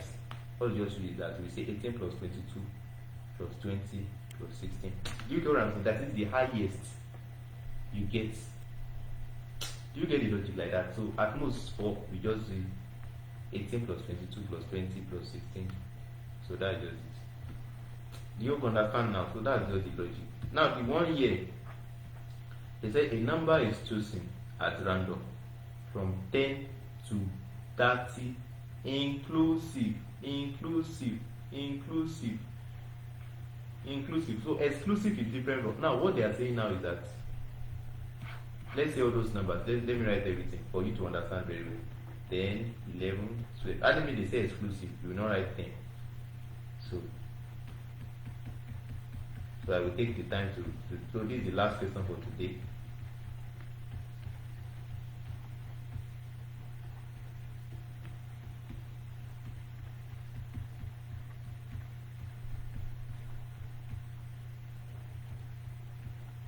Now look at this thing. They say everything is exclusive. So now which one do you think is divisible by 3? Which one is divisible by 3? The first one you know is 12 is divisible by 3. 14 is divisible by 3.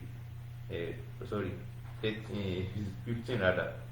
18 is divided by 3. 21 is divided by 3. 24 is divisible by 3. 27 is divisible by 3. 30 is divisible by 2. So how many numbers is that? 1, 2, 3, 4, 5, 6, 7. So 7 numbers are divisible by 3. Now you now count the number of numbers you have. You have 10, 2, 3, 4, 5, 6, 7, 8, 9, 10, 11, 12, 13, 14, 15, 16, 17, 18, 19, 20, 21. What do you have? So the total number is what? 21. So the probability of having a number divisible by 3 is what? 7 over 21. So 7 here 1, 7 here 3. So this is our answer. Do you understand the logic now? So just this thing probability is very simple. Just get the logic and you can see now. So today I'll be able to teach you probability, statistics. So I've taught you statistics like that. So and tonight God sees me that I taught you. You are the one that did not show up for the class. You see. So all of you went to go and sleep, no permission. No worry.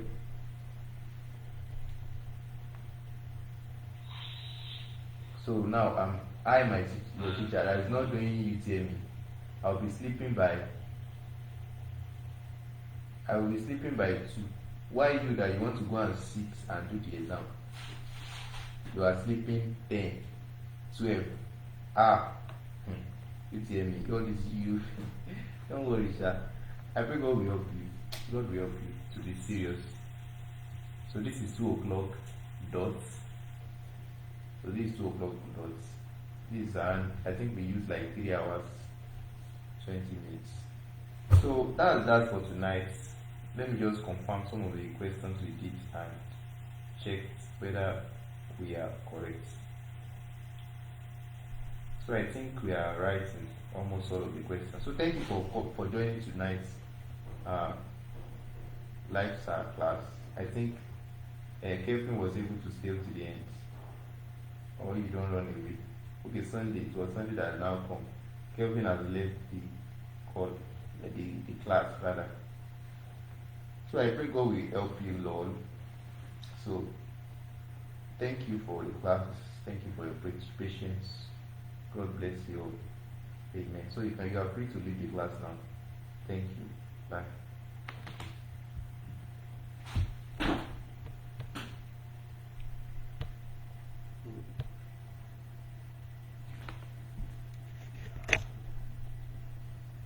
So you are free to leave the class now. You are free to leave the class now. So the class round up now.